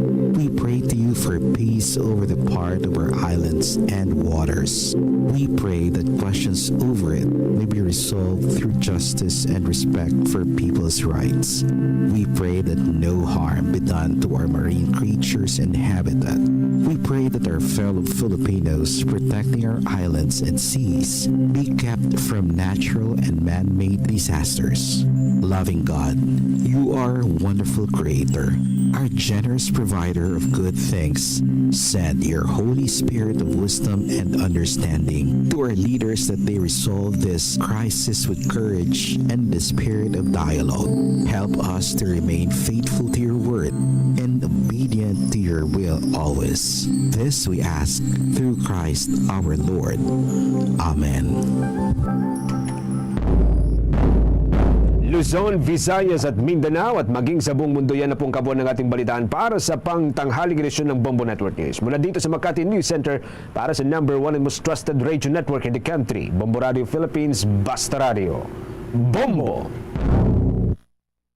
Sa aton sini nga mga kabombo sa dugang nga mga balita kag impormasyon diri man sa aton sini nga pagpangalagad. Update kita sa politika diri sa bahin sa syudad sang Iloilo kon si Congresswoman Jam Baronda pa ang pahambalon kon natunga sa duha ka distrito ang syudad sang Iloilo. Way kun tani isang matabo sini nga pagsumpak-kilay karon sa patagyasang politika or break-up abe sa ila sini iyang alyansa ni Mayor Jerry Treñas. Kaglakip na si Andre Banwa, si Mayor may latest na rin nga statement regarding sa seawall project. Dala sa may area karon sang Tansa Baybay, kag subongman pati na sa may Rizal Palapala. Anong latest diri? Check naton ang mga balita nagikan sa Iloilo City Hall kaupod sa kay Bombo Angel Tangel sa report. Please come in. Conforme diri Bombo Cham si Congresswoman Jam Baronda nga mauntat ang political brewing o kun ining political nga isyu sa tunga sang Team Uswag kag Team Gugma kung tungaon ang syudad sang Iloilo. Ini ang may kaangtanan man sa una nga pahayag ni Anay Senator Franklin Relon sa pagtunga sa Iloilo nga ti mauntat kuno ang ginamo politika. Sa interview diri sang Bombo Radio kay Congresswoman Jam Baronda, iyaging pahayag nga nakadepende sa gihapon sa administrasyon kag desisyon abi ni Presidente Bongbong Marcos kung konforme ini siya nga tigmapirmahan or i-fast track ini nga pagtunga sang Iloilo City. Suno kay Congresswoman Baronda, hindi ini priority sa subong sang gobyerno sang nag-istoryahan na ini sila ni House Speaker Martin Romualdez kag ang kabahin pagidri Bombo Cham nga nakadepende kung malagas ini siya before election kay since hindi ini siya kung hindi ini siya priority kag ang manginbunga sa sini kung tungaon gid man ang syudad sang Iloilo Bombo Cham ang pag-open sang additional nga mga posisyon, especially kung abi magapadalagan kay separate na ini siya nga congressional district Bombo Cham kag sa subong doari na ni kuno sa may bahin sa Senate ining abi proposed House bill sa mga kabombo naton pero ti sa bahin diri ni House Speaker Martin Romualdez suportado niya man ini pero sa gihapon depende ini kuno si Presidente Bongbong Marcos. Pamatian sa bala Bombo Cham ang kabahin diri sa nga pagpahayag ni Congresswoman Jam Baronda sa nga na interview. Actually since 2015 14th, 15th, 16th, even 17th, 18th Congress, kinaduso na naton because qualified ang syudad sa Iloilo. But we tried our best. Ginpadala naman at nakapasar naman sa 2018 Congress, 19th sa Kongreso. It's with the Senate. So depende na sa Senate kung ilan ang aprobahan or pirmahan man sa presidente natin. Normally, depende, pwede may counterpart, pwede man automatic yung masaka, but a majority of the senators are supportive of this division sa redistricting of Iloilo City. I don't know. It depends no sa Senate, sa leadership ng Senate, and depende na kay presidente. Because opening another district for Iloilo City, it will also be then opening more than 20 positions sa other districts. Ang sa House, subong, last may istoryahanay namon, according to him, kuno, it's up for the President. Hindi siya. Pero kung in favor ka man sa una nga statement ni former Senator Drilon nga posible kuno isa ni sa mga ways para ma-stop na ang political brewing di sa city. You know, si Senator Frank Drilon, si SP Senator Frank Drilon, dako gina siya nga parte for what is, you know, Iloilo City today. So you always have a high respect in him. Kagang hapon nga pagdayaw sa iya. Tama man si Senate President Frank Drilon. Pero again, it depends no sa bagong leadership kag sa sining administrasyon. Nabatian siyang mga kabombo naton si Congresswoman Jam Baronda. Kay ti kun lang taon naton kung may plano gid man nga tungaon sa duwa ka congressional district ang syudad sa Iloilo, dapat kung tani ni nagligad pa Bombo Angel. No? Isang senador pa lang si President Bongbong Marcos, if my memory serves me right, daw nakalabot na ni sa iya sa ninging tulupangod gani. Pero why lang kita kamalokon nga, why ni mahikutar, why isang maduso, kay that time do medyo kulang pa to ang population sa syudad. But sang nakaligad lang sining mga tinuig sa aton sini mga kabombo, ginistoryahan man ini kag daw kumplito ng aton siniya nga qualification, duway nakita sang kulang. Pero kung ang plano subong before sang 2025 elections, base kung malang-alang ini Bombo Angel matabo ang pagtunga sa duwa ka distrito sang syudad. Do alang-alang nang gid ni Bombo Cham no, kay di by October nga daan may filing, or October, September dira nga mga binulan may filing na sa certificate of candidacy timayawan kanisang abi for forma sang line up nimo kung tungaon ini sa duha ka congressional district. Pero ti mag-amunit na sa Bombo Cham nga ti abi tunga tapos ang piyak ni line up man dugay cluster na lang nila kagado kumbaga for formality makakuha na lang gid man abi sang boto. Pero ti with this one Bombo Cham do alang-alang gid man mahingagaw by 2025 election ti Mayo na mga kulang-kulang naman ng isa ka tuig Bombo Cham Kay ti hindi man lang niya line up din ginistoryahan naton or kung sino mapadalagan Bombo Angel kung magtunga na sa duwa ka distrito. Kung matunga sa duwa ka distrito, hindi lang man niya eleksyon ang ginalantaw sina diri, no? Kadamo pa sa mga aspeto nga dapat siniiya nga i-consider before sa pag-divide or paghimo nga duwa ka congressional district ang syudad sa Iloilo kag nagakinanglan inaiya sa tiyempo, no? Kung hingagawon sini nila, ti ang guaya sini karon do political accommodation, just for the sake nga wala iya sa nga may magbungguanay diri nga mga magkalyado, tigin hingagaw, no? Sa aton sini nga mga kabombo, but nagadepende gyapon na kung parehas na bla. Kung gustohon, damo sang pamagi. Kung hindi gusto, ti damo balibad. Parehas na bla Bombo Angel sa mga kabombo naton. Kadamo-damo na sa mga krimen nga nagklinabo diri sa pungsod Pilipinas. Pero why pa yasang krimen nga nasulbar pinagi iya sa ginatawag sini nga forensic investigation. No? Galalaway isang nagligad to kapulisan ta sang istorya forensic investigation sa pila ka mga high-profile cases diri sa bahin sa syudad ka probinsya sa Iloilo, sa Maswed, sa iban siniiya nga mga lugar sa pungsod na Pilipinas.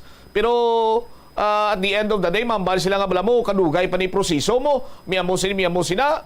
But diri iya sa kay Bamban na Mayor Alice Guo, tino kadasig malang gali magpasibo sang fingerprint sang alkalde kag sang ni Gu Huaping.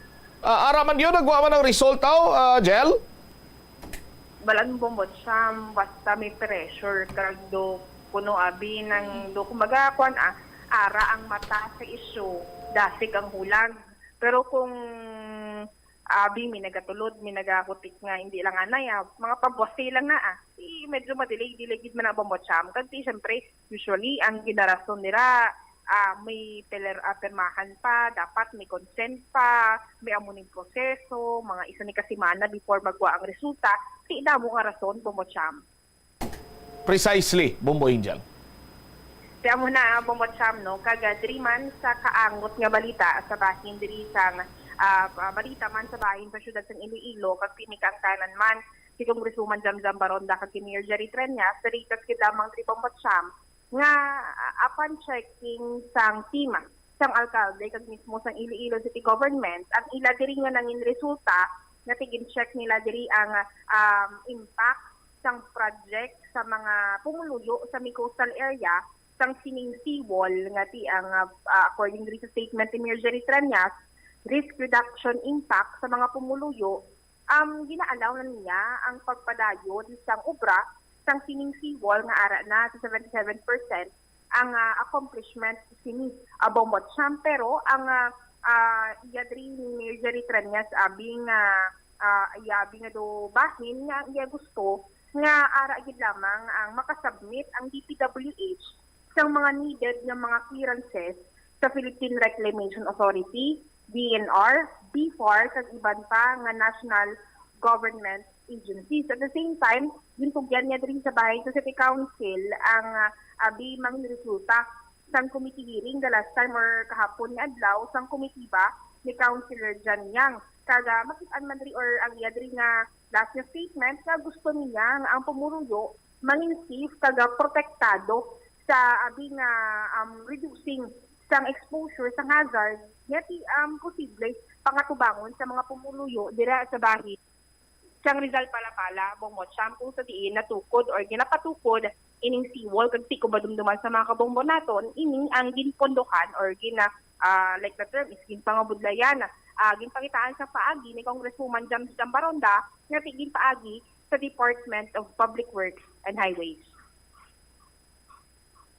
Alright, so ano plastada?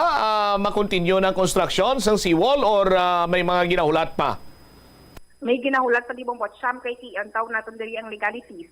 Kay the last time nagpagwa daan diri si Mayor Jerry Trillanes sang executive order sa nga thesis and desist order sa pagpauntat sang sining nga sambit nga proyekto tan taon naton by this day gid man makapagwa abi sang cease and sang executive order nga nagabawi dito sa una nga desisyon sang alkalde o kun hulaton anay sang alkalde ang resulta sang hearing sang komitiba ni Councilor Jan Yang bag-o magpagwa sang executive order Bombot Siam.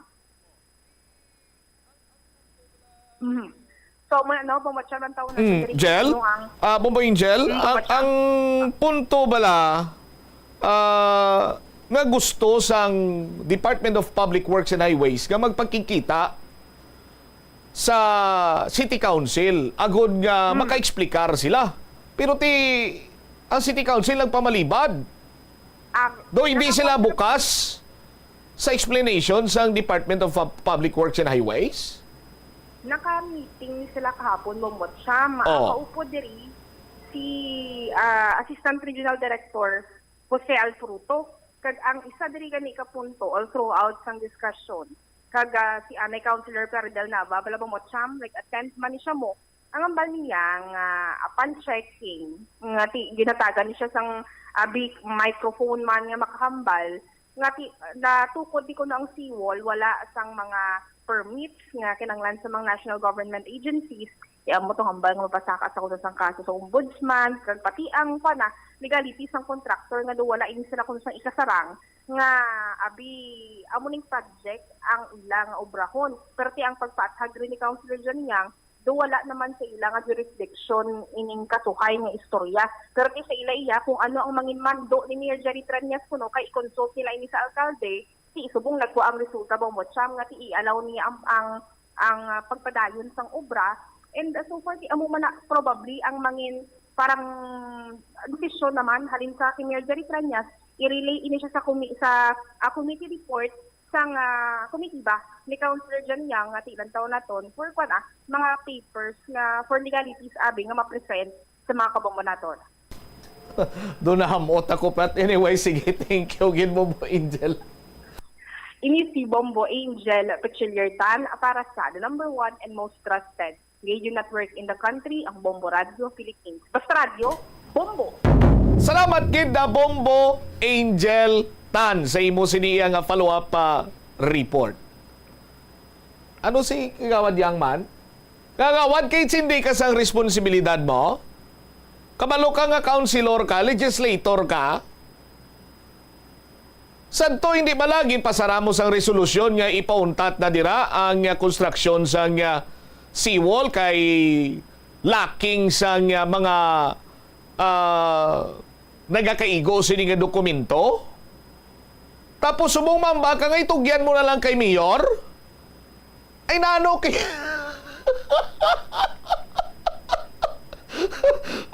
Unsiyal nano kay mo man? Sus Maria kang po. And we do understand nga ano to, public hearing kagapon. May kinamatarong man nga ang isa iya nga taxpayer nga maghambal, but sa aton sini nga matag palamati, kung na-explain sang Department of Public Works and Highways, kag kung may isa abi ka individual nga nakakita iya nga may diferensya, himo ka lang na sa mga legal move kung ano man dira ang imo kay kinamatarong mo man ina sa aton sini nga mga kabumbo. Oh? Pero tinagambal lagi ng Department of Public Works and Highways nga stand-alone project ini. Kagway man sang may gin-reclaim dira sa aton sini nga mga kabumbo. But for the sake nga mangin transparent pagid kuno, makomply na lang Department of Public Works and Highways sa aton sini nga mga kabumbo. Oh. Ang alkalde nakita taman nga nagahatag gid siya sang iyaman sini nga pagulikid dira sa mga pumuluyo. Of course, di man butang sa aton sini nga alkalde sa syudad sa danger ang mga pumuluyo dira sa may area nga kung saan nasakop sang seawall project gani. That is why nga tinagambal ang mayor nga kung makakomply man lang sa mga nagakigo sini nga dokumento, di mapadayon ang proyekto sa aton sini matag palamati. Oh? Amo ni ganing hambal naton nga i-set aside anay naton ang pamulitika. Oh? Kay ti sa madumduman sa mga kabumbo naton, hindi ko lang ma-recall gid specifically kung ano nga bagyo to, but pagkatapos ang bagyo to nagkalalitik na dirang seawall ang mga lagyan dira sa may area sang Rizal Palapala. Ang nagkadtuman gani dira si Mayor Jerry Treñas kag si Congresswoman Jan Baronda, upod sila nga duwa. Kag sanggin pamangkot si Mayor Jerry Treñas, sinyati sa bahin sang syudad sang Iloilo, hindi makasarang sang amo sini kadako iya nga punduhan ang project. Sinya that is why nagakalipay kita nga ra si Congresswoman Jam nga makabulig, bululigan tani kung ano mabulig sang syudad sang Iloilo sang city government. Iplastar ta kung anong mabulig ni Congresswoman Jan Baronda, mas labing maayo. O galing kiti sa nga mo nga tsimpo. Updanay paslamo. Oh? Sa aton sini nga mga kauturan. Amo na gani aton malang sini na pangayo iya in terms sa mga proyekto para sa kayuhan sa mga pumuluyo diri sa syudad sa Iloilo. Talikdan tanay kag kalimtan tang pamulitika. Oh? Para nga kon mahuman ining nasambitan sini iya nga proyekto, ang pasalamatan sinadira si Mayor kag si Congresswoman Jan Baronda. Pero ang punto ko amo sini. Oh? Tandaan nyo gid sa mga pumuluyo sa syudad sa Iloilo nga ang kwarta, ang pundo sang gobyerno, kung taxpayer ikaw, may porsyon sinadira nga imo na kwarta. Oh? Gintipon lang inasang gobyerno, ginsupot inasang gobyerno through our taxes sa pinakamalipot sini kang pinakasimple iya nga pag-eksplikar, gintipon inasang gobyerno ang aton sini iya nga mga taxes, portion sa aton sini mga taxes. Para nga kung may kinahanglan sang i-repair or may patukod or may patigayunon sini nga mga proyekto, may pundo. No? So sa malipot sini nga pulong, kwarta sang pumuluyo man natira, kwarta man ina ninyo, ang gingamit dira agud ipakayo. Nangin instrumento lang ning aton sini iya nga mga opisyales diri sa syudad, partikularmente para nga matigayon ina. Oh? Tiklaro kita? So muna waway kita yasang kabaraslan sa ila. Oh? Kaya ang pundo na aton nagyapon kwarta through our taxes.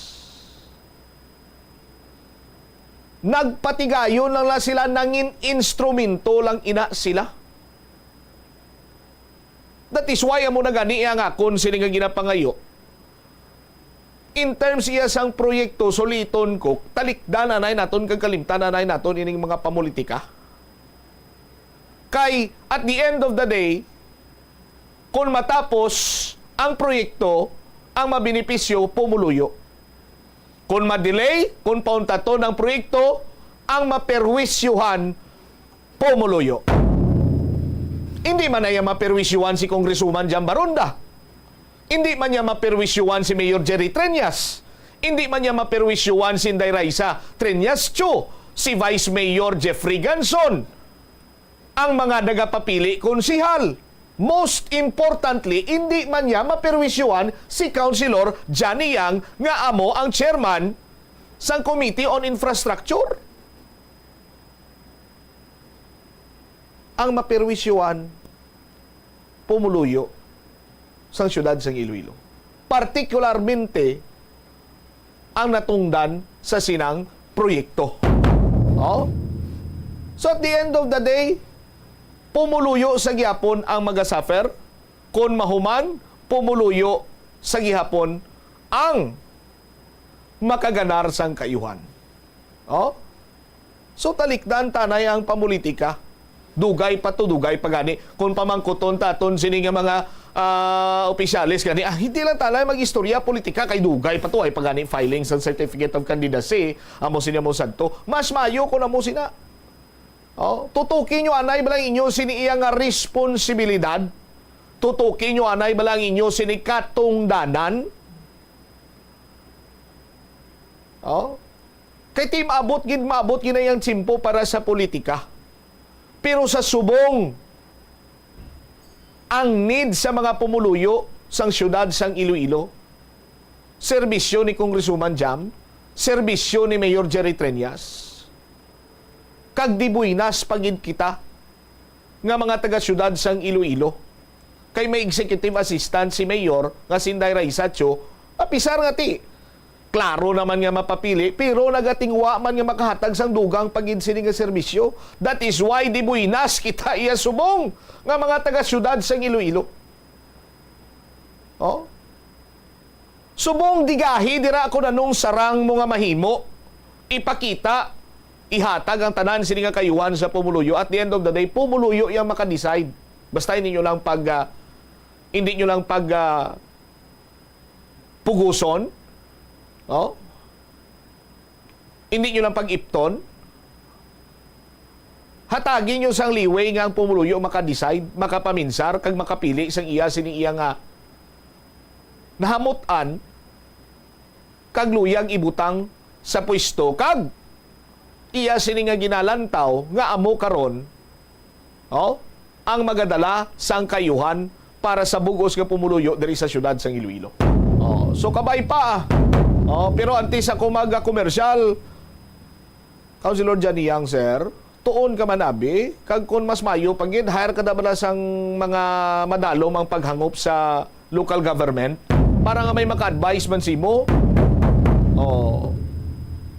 Tuntuon man, sir, kung may time, 22 minutos sa nakaligad sa taknga sininga launa. Sa aton sininga panumbalik ka banwa, dugang nga mga balita kag impormasyon. Istorya naton diri sa Bumbuanay Sudto, mga pumuluyo sa barangay Sinikway Lapos. Ginpabombo ang dilin nga construction sa ila sini nga drainage. Punong barangay nagpatag. Lakip na sina diri karon banwa. Ining istoryahan ta na tabo dito sa banwa sa Saragay, isa ka basketball player na patayo samtang nga naga-basket or nagahampang sa basketball.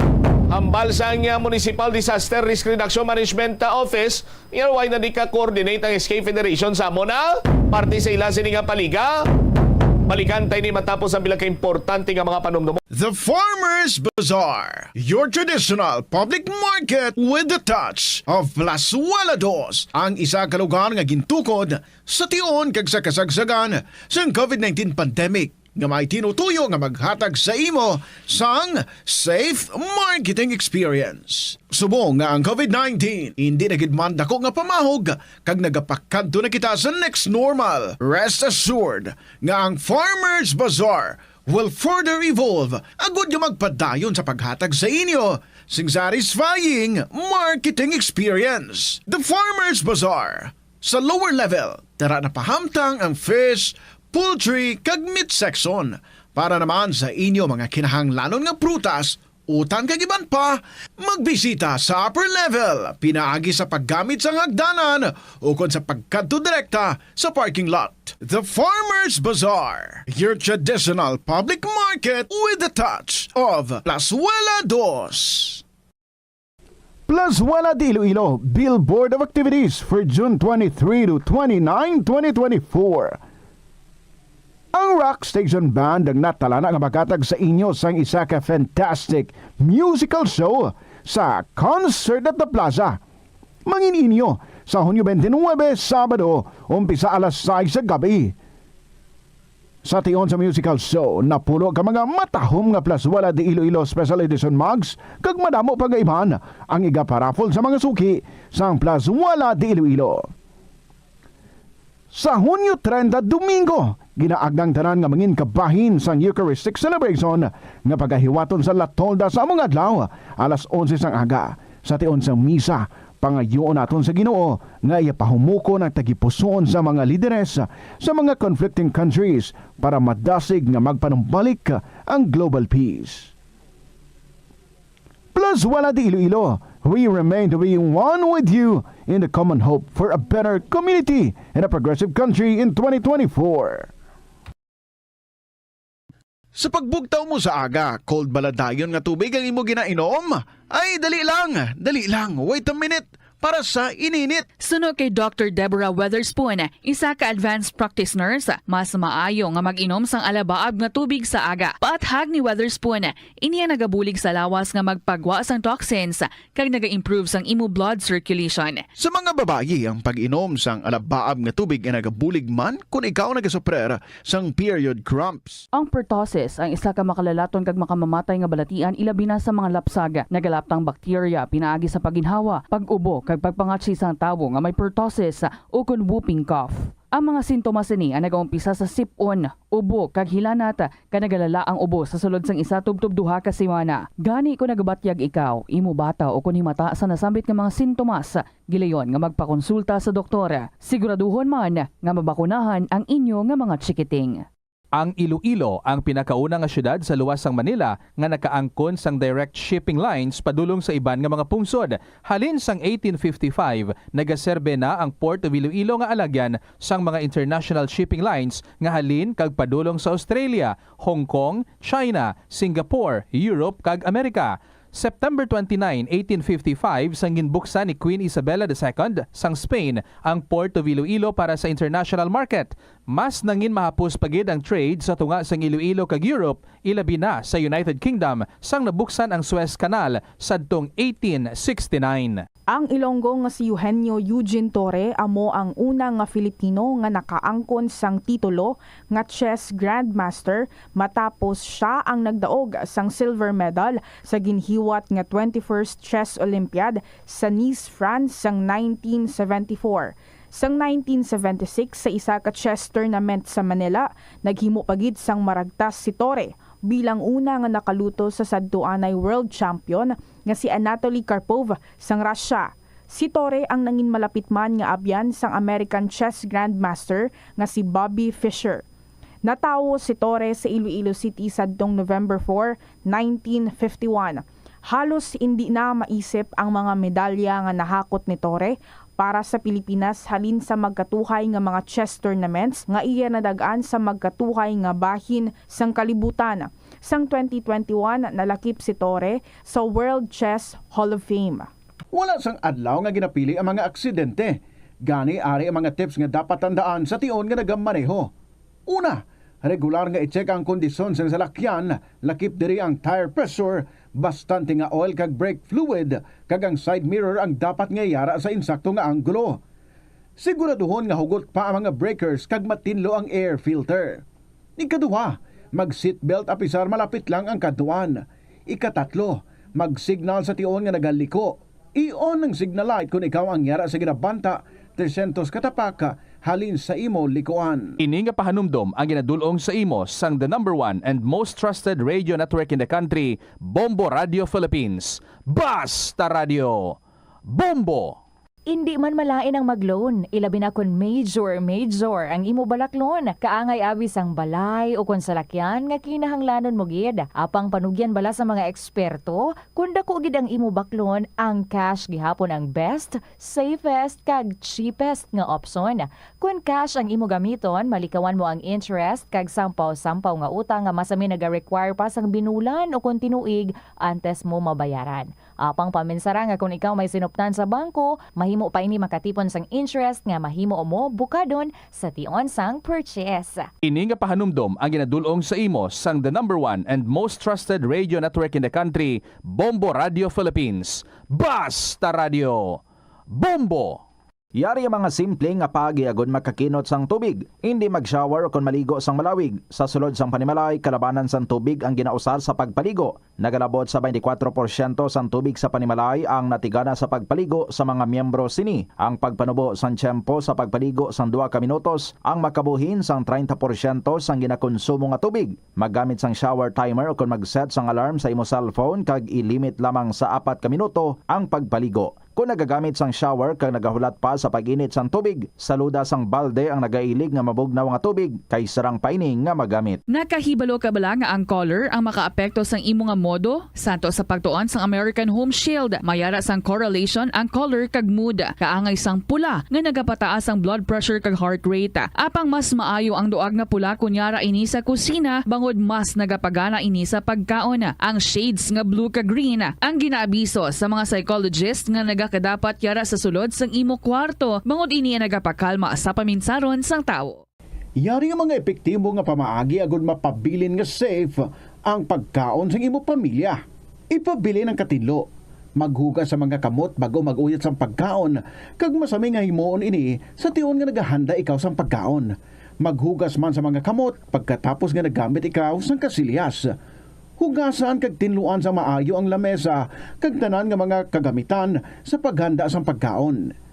Siguraduhon man nga safe ang kusina kag pagkaon gikan sa mga insekto, mga peste kag iban pa nga mga sapat.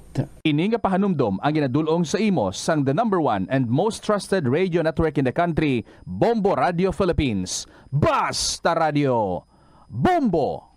Ang tumandok sang Haro, Iloilo City nga si Melquiades Gamboa Ihereyos ang pinakauna nga Filipino nga nagtapos sang Doctor of Laws degree sa prestihiyoso nga Oxford University. Nagserve man si Gamboa bilang O si Rosel Songano, Miss Philippines Water 2021. Dako gid ang akong pagpasalamat sa University of San Agustin. Kay madamo nga oportunidad ang nagbukas nga mangin madinalagon ako sa akon obra. Dali na sa palaabuton nga July 13, 14, and 15 as the university celebrates its 120th years of excellence with the theme A Gift. Viva San Agustin!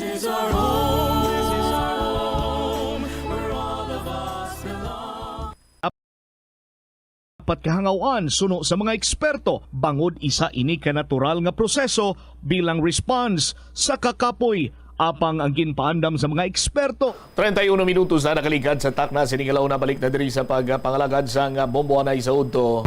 Standby sa kay Bombo Jomar Villa sa ipabombo mo ang mga pumuluyo drio ang nagareklamo nagpabombo kasunod sang delayed nga construction sang drainage nila. Pero si punong barangay may ara sang pathag diri. Check naton ang follow-up report kaupod naman sa kay Bombo Jomar Villa. Lakit na sinadiri karon sa aton sining mga kabombo ay istoryahan taman. Anong gibalang natutuod sini matutuod nga natabo sa sining pagtaliwan sa isa ka basketball player samtang nagahampang sang basketball sa liga dito sa may banwa sang Santa Barbara. No, anong iya sining naagom abin anong natabo sini siya nga ginbawian gid siya sang kabuhi. Storyan ta na karon diri man sa aton sini nga pagpangalagad sa Bombo Anay sa Udto diri sa aton sini nga pagpalayag. Check ta na si Bombo Jomar Villa. Jom sa report, please come in. Nagpabombo diri karon ang pumuluyo sang barangay Sinikway sa distrito sa Lapos nga daw kasubong nga ginapalangga sila sang baha pabutsam no kasunod ini karon sang maulan naton nga panahon kag kadungan man asa sining ginalantaw nila nga problema ini nga delayed no nga pag-construct sa drainage system sa may nasambit karon nga barangay. So ining pagtukod sining kung pag-install dra sa nga drainage dako ini siyang makabulig sa barangay kay siyempre maganhagan ang pagbaha dra sa lugar nga makonect ini siya halin diri sa may block 7 sa nasambit karon nga barangay. Diretso gid ini siya no cross pa ini siya diri sa may dalan sa Don Esteban, lapos diri sa may Sagwa gid no, diri sa may main road la sa may sakopan sa Don Esteban nga pumping station nga mo ni kuno nga makalesen sa nga baha sa nasambit karon nga barangay. Sa subong ang status ini outgoing ini siya karon bumutsamp no diri sa manasambit nga lugar at isa man ni sa kinalantaw sa mapumuluyo karon nga nagakos sang baha no sa ila sa karon nga lugar once nga magbubo ang ulan. Isa gani diri sa pakigangutan naton si Ma'am Daisy Haliko no, senior citizen ini sa Bumbutsam kag suno sa natungdan ati kon mag-ulan ga gid sila no ga antos gid sa ila sinisulod puluyan bangod kanti nagasulod na ang tubig kag kadugay paya mag-subside bangod sa sining aga drainage hindi pa mag-function sang Mayo no. Ang isa pa gid diri sa ginalantaw nga daw kasubo nga daw madugay matapos ang pag-construct sini sang ini nasambit nga drainage kasi una kuno sang way panigin butangan sang dako nga drainage ng ila do way kuno sang baha pa sa ila sining balay mo do di pagsulod kuno tubig pero once kuno nga gin construct na ni do mo pa ni kuno tugas ang baha sa ila bangod nga ti ang tubig hindi pa ya mag hindi pa ang function sang Mayo hindi pa ka gid no ang drainage guro hindi ka function Mayo. Ang drainage guro hindi ka function Mayo. Hindi ka function ka maayo ang drainage no. I stand corrected sini karon kaya mo ning kinalantaw nila kung paano kuno nga madugay nga mahuman agod ka tungong tani ngati hindi naman magbaha sa ila at the same time makadibenepisyo man ang pinakmapumuluyo sa may nasambit karon nga lugar kag suno sa natungdan tiga kangawa sila no sa yung lawas nga kon mo lang na masabi nga ti ma-experience sila kung magulan gasulod ang tubig sila sining balay ngati gis basikon mas la makaangkon man sila sa baratian sa kun sige-sige nila karon nga experience hindi pa sila kuno mahambal nga may assurance kid nga sila no tawhay nang ila sining sitwasyon bangod sa sining ongoing pasigihapon nga construct sa sining drainage. Ari na pabatita si Ma'am Daisy Haliko sa mapagagangutan sa Bombo Radio. Ay, abaw, Diyos ko, gabaha na di. Ang tao di nalanag na. Okay. Ambot, anong oras nila ayuso na? Kay gabaha na di ay asa diri. Asa sulod balay nila, gasulod. Bauti lapit-lapit tuhod. Hindi makagi ang tao Kaya kung mag-untatulan, gadula naman ang baha. Amo na dapat ang among problema. So ang makita, doon going pa ning construction ka drainage de.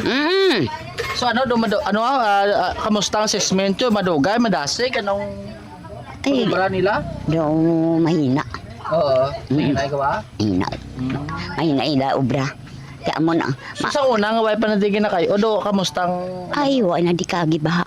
Kasi nga dahil? Oo, way kinadiya kagibaha, sir ya. Way, ginadiya ya katawhay na di. Ang naging construct sang una nga dito. Halin dito sa 7, 9 gabaha na. Pag kayo nila, asa dira, baha naman, asa diri naman si Bongo. Na... Ano nang ilang kung laging baway na di ka baha? Tipe ang iban nga hambang sa una dumayong tiyempo do. Oo, mayo sa una wala iya ka baha. Imi sa una nga dumayong tiyempo mainit lang way ning ginbungkal subong nga do nagululan muna nagbaha. Pero sang gainit kag sa wala kagaulan, wala di kagi baha. Halin sa una subong ay 1924 baha. 1923 baha na Oo, 23 baha na.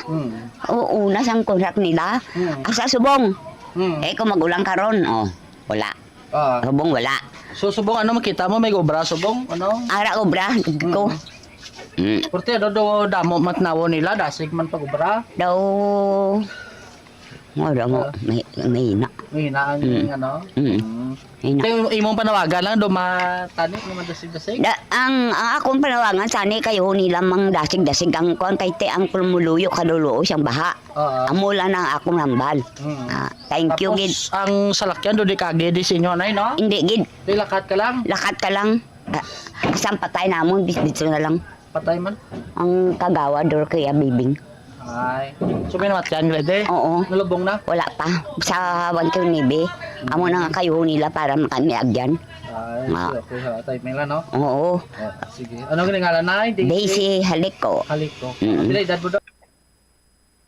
Ang pila ka taga-reklamo dire sa Benasambit nga lugar kay ang iban sila amo ban ang concern nga magluwas kati gabaha sila di sila makasulod sang Mayo kung may mga dala silang mga ginpangumbra abit yung iban galakat lang halin to sa sagwa aga wanto sa taytay nga gamay nga makalatay bubutsam bangod sa sining ongoing karon nga construction. Napakigangutan naton si Puro Barangay Felix Ventura sa nga nasambit karon nga lugar kag asuno diri sa natungdan agin tumod sining isa sa rason amo ang pag ano gid man no pag atupa sang ulan nga tinagapadelay sang pag kayo sang kontraktor. At the same time ang isa pa diri sa rason man ang poste no kay do may ara kuno sa may porsyon sang block 3 sa may sambit karon nga lugar napit man din sa ginakayuhan sa drainage nga may poste sang kuryente.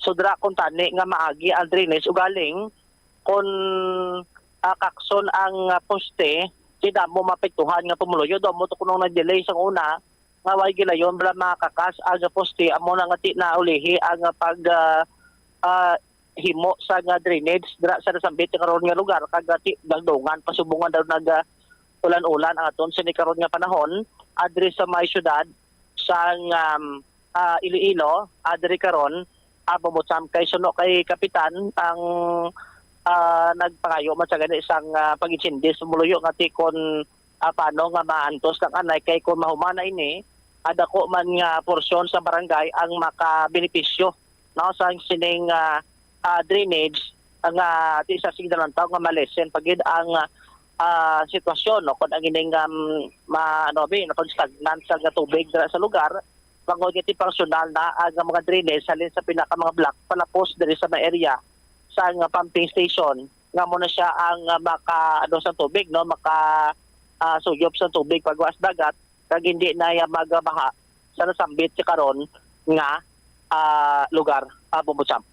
Ari bla pabati tang confirmation kay Puno Barangay Ventura sang mapakigangutan sa Bombo Radio. Going man ang project mo, wala mo galing subong ko nag-aulan. Hindi kaya nila maubray tungkol na ang pag-ulan, ang tubig lang ang nag-aalawas sa mga kalsada, nag-adritso sa drainage. Siyempre, hindi na naman dali-dali obra, untat naman.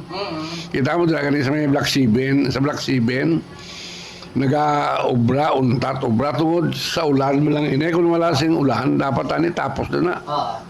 May mga nagahambal to kap nga na istorya tato pupuloyo nga tiligan niya do maayo simpod way mabungkalan ng drainage. Wala mo mayara ang problema sa Black 3. Sa mga pumuluyo pamati ka mo. Okay. Mayo lang kung magreklamo pero kung kinahanglan mo sang barangay wala ka mo. May dira bala sa iyasang more power. Nga kuan nga poste. Kung nga wala nang damo bray tungod ang dalom sinala sang poste balas. Kung i-ubrahon gina ang drainage matumbang poste ara nga daan sang more power ang ilang poste. Hindi nga ang nublang daw ginamo. Kontador nila tapos ang kwaliti ang inakulangin na sang ilang suga. Transformer. Di kung iano gid nila dako nga nga premyo sang barangay di kay magubay na. Ti subong gin kadtuan ginala sang more power pangayo sila sa konsing permiso nga obrahon nila. Di na kamo sa reklamo para nga tayo yun na ang obra sang aton nga drainage. Amo na ginapangabay ko sa inyo, Block 3, pamati. So bali do amo nang amo nang do nag-delay kay may poste kag tisipin mo pamalay schedule kasi kung tumbahan. Amo na diliday balaan mo ang kanina dalom balas. Di kung gin pilit ginsang kwan dako nga kalamayati ginsang barangay. Ang ini nga project kap sa ulan nag-start. Last kwan lang daw ini lang nga bulan sang June. June. Ano na siya din gamot? Diralin di sa Block 1, 2, 3 tapos na sa may Dunes Tayman sa ilada bala nga pumping station. Kaya mo na ang kwan. So dito dako na siya nga drainage, no? Dako na nga drainage, dako na nga project nila. Then sila makabenepisyo nga kung maumana makatouch na to sa Dunes Tayman, hambata nga hindi na magbasa ni Kuwai. Si diri sa sinikway po ambot lang yan kung kanay balaan mo kung bahuman na ina no dayo ng pumping station kung magtaob ang tubig masaka man nagyapon pro siling nila may ginakuan sila nga sila doon pag hunas abo na buksan nila do valve sa pumping station pumping station. Okay. Yung mga bintaha mga wali sa amon sa kwari sa Block 1, Block 2, Block 3, Block 4, Block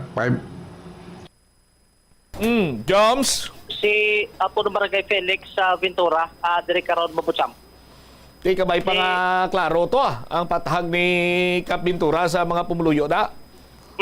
Ang hindi lang di klaro, karon kung anong kontraktor ni. Kay gin pangita tatong ila si nga project tarpaulin duhay to siyang project tarpaulin nga project billboard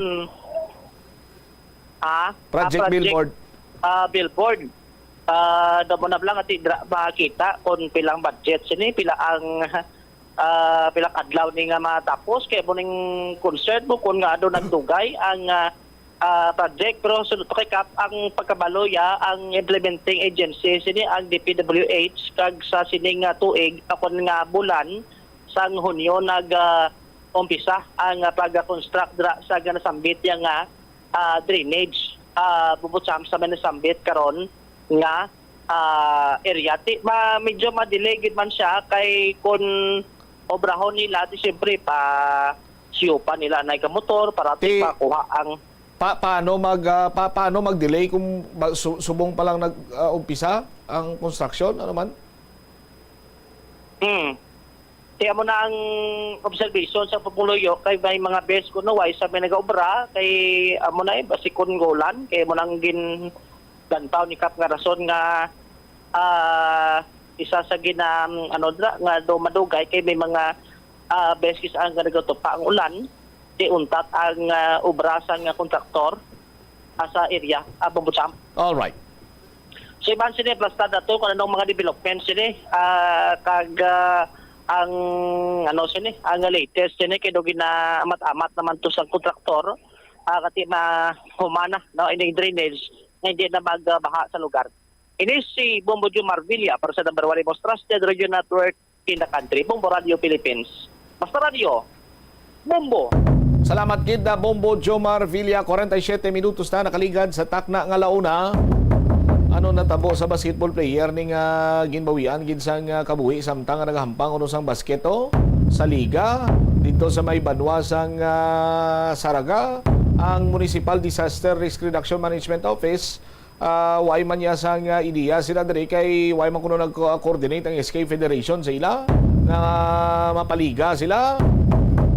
Sa aton sining nga mga kabombo hibalon ta ang istorya sa likod sining masubo karon nga hitabo sa isa ka nagahampal lang sang basketball mga biyan pero gimbawian gid sang kabuhi. Bombo Hana Joy anda sa imo sining follow-up report, please go ahead. Bombo Chong, papatay ang isa ka lalaki nga si Wilmer Perania Bora, taga Barangay Dawis Sur, Zaraga, Iloilo, matapos naghampang inisang basketball nga iyaman sang SK Federation sang Zaraga, Iloilo sang Domingo. Ini natabo Bombo Chong. Kung sa diin na tigayon naman nga dala naman ang iya bangkay sang Miyerkules nga adlaw dito sa ilaman nga puloy-an sang iya asawa sa may barangay Dawi Sur, Zaraga, Iloilo. Sa impormasyon nga nakuha naton sa pamilya, kinang pamilya daga likaw man nga mag istorya further pa sang ining natabo sa ilaman nga himata. Ang with this Bombo Champi ang natabo diri kay Wilmer amo ang intry ni sa may basket sa liga nila Bombo Champ the second half na inisang quarter sang basket kabatsyag inisang kalingin sang ulo kag nalipong ini siya sa iya nga ginatindugan that time sa tang nagaliga Bombo Champ. With that, uy man inisang iya nga mga upkautanan kag tinasalo man ini siya kag wala man nakalampos ang iya nga bahin sang o kon parte sang iya ulo o kon parte sang iya kalawasan. Kag dira man Bombo Champ ginpatawgan na sang rescue team ang ining lalaking nalipong samtang nagabasketman. Kaya mo na to nga time nga pagwa na siya sa may gym kay ang gym do ko makita ang Bombo Champ mainit kag madamo balas sang nagatan-aw ti daw grabe gid ang init kinabat siya ganya sang mga players man that time tiba bisan alas 7 na sang gabi sang Domingo nga adlaw. Gindala nila sa sagwa ini Bombo Champ kag gin first aidan kag ginapalanta mga vital signs, mga BP niya, mga pulse rate niya. Kag sa na okay man siya apang kay dugay-dugay nag-seizure naman ini siya kag nagtururong naman ang ina nga mata Bombo Champ. With that nagdesisyon na ang ining MDRRMO man nga dalon na sa may Putotan Hospital. Samtang sa may rescue sa salakyan nakakabatsyag ini nga daw reklamo nga hindi na siya kaginhawa abisar nga ginatanaw man sang mga first aid team nga naka-full man ng oxygen nga ginahatag sa iya pero gareklamo ini siya nga hindi sa kaginhawa kag dumabudlay nagito na Bombo Champ. Pero with that conscious man sa kay nagahambal pa nga ti malain na ginapamatsyag niya apang ginadalagit ni sa may Putotan Hospital kapag abot na dito siya pa gani mismo man ang naglakat man nga daw okay pa man Bombo Champ apang dugay-dugay naman samtang atubang niya ang mga nurses kag doctors sang Putotan Hospital gilayon naman inigin seizure kag nagtululong naman ang iya mata kag amo na to nga pam kag revive na bala Bombo Champ malabot kani sa ka oras ang ining pag-revive nila kay Wilmer sa may Putotan Hospital.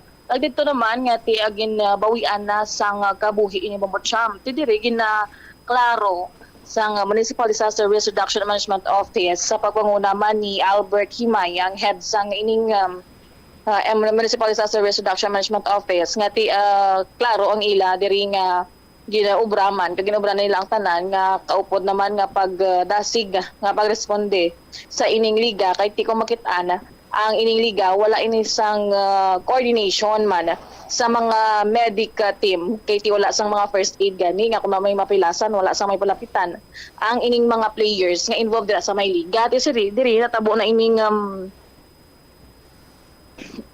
ining pagkalipong ni Wilmer nga ti didto na nakitaan nga ti ang importansya balas sang medical team kuntani abang tinagpangayo man diri si Albert Himay nga ginatahag niya nga ti wala sang tawag nga medical team ang ining SK Federation nga nagpatigayon sa ining Sports League 2024 kag kung may request man ni sila kuntani nga nagpadala sang formal letter abi sa office sang Municipal Disaster Risk Reduction Management Office nahatagan tani sang mga medical staff o kung isa kung duha lamang kay ti ang sentro sang obra sang MDRMO abi for emergency operation gid iya Bombo Champ.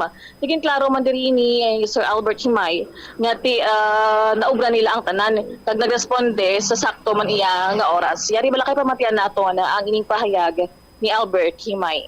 Iya sang ni Mr. Borja. Ang regarding ma'am sa imong question nga sa medic, actually wala may nag-coordinate sa amon kag wala may nag-request bala nga mapasanbay sang medic kay ang amon man yang primary task is to respond sa tanang emergency.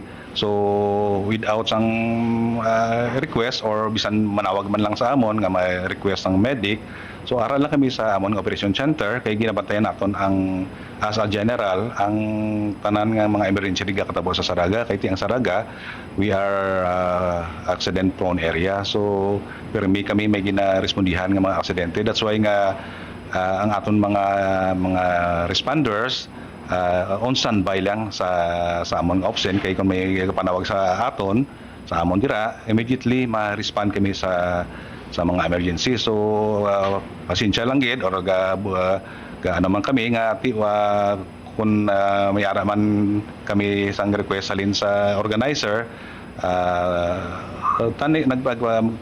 man kami to nag-assign man kami sang amon nga responder at least para makabantay man sa ila, no? So amon asa man bali okay man. Halin sang pag-start ni sir sang liga daw wala ito nakabaton sa isang letter to request nga isa ka staff abilis like ma-first aid lang sa mga napilasan abi o kung ano if ever dira kasi physical siya sir nga activity sir.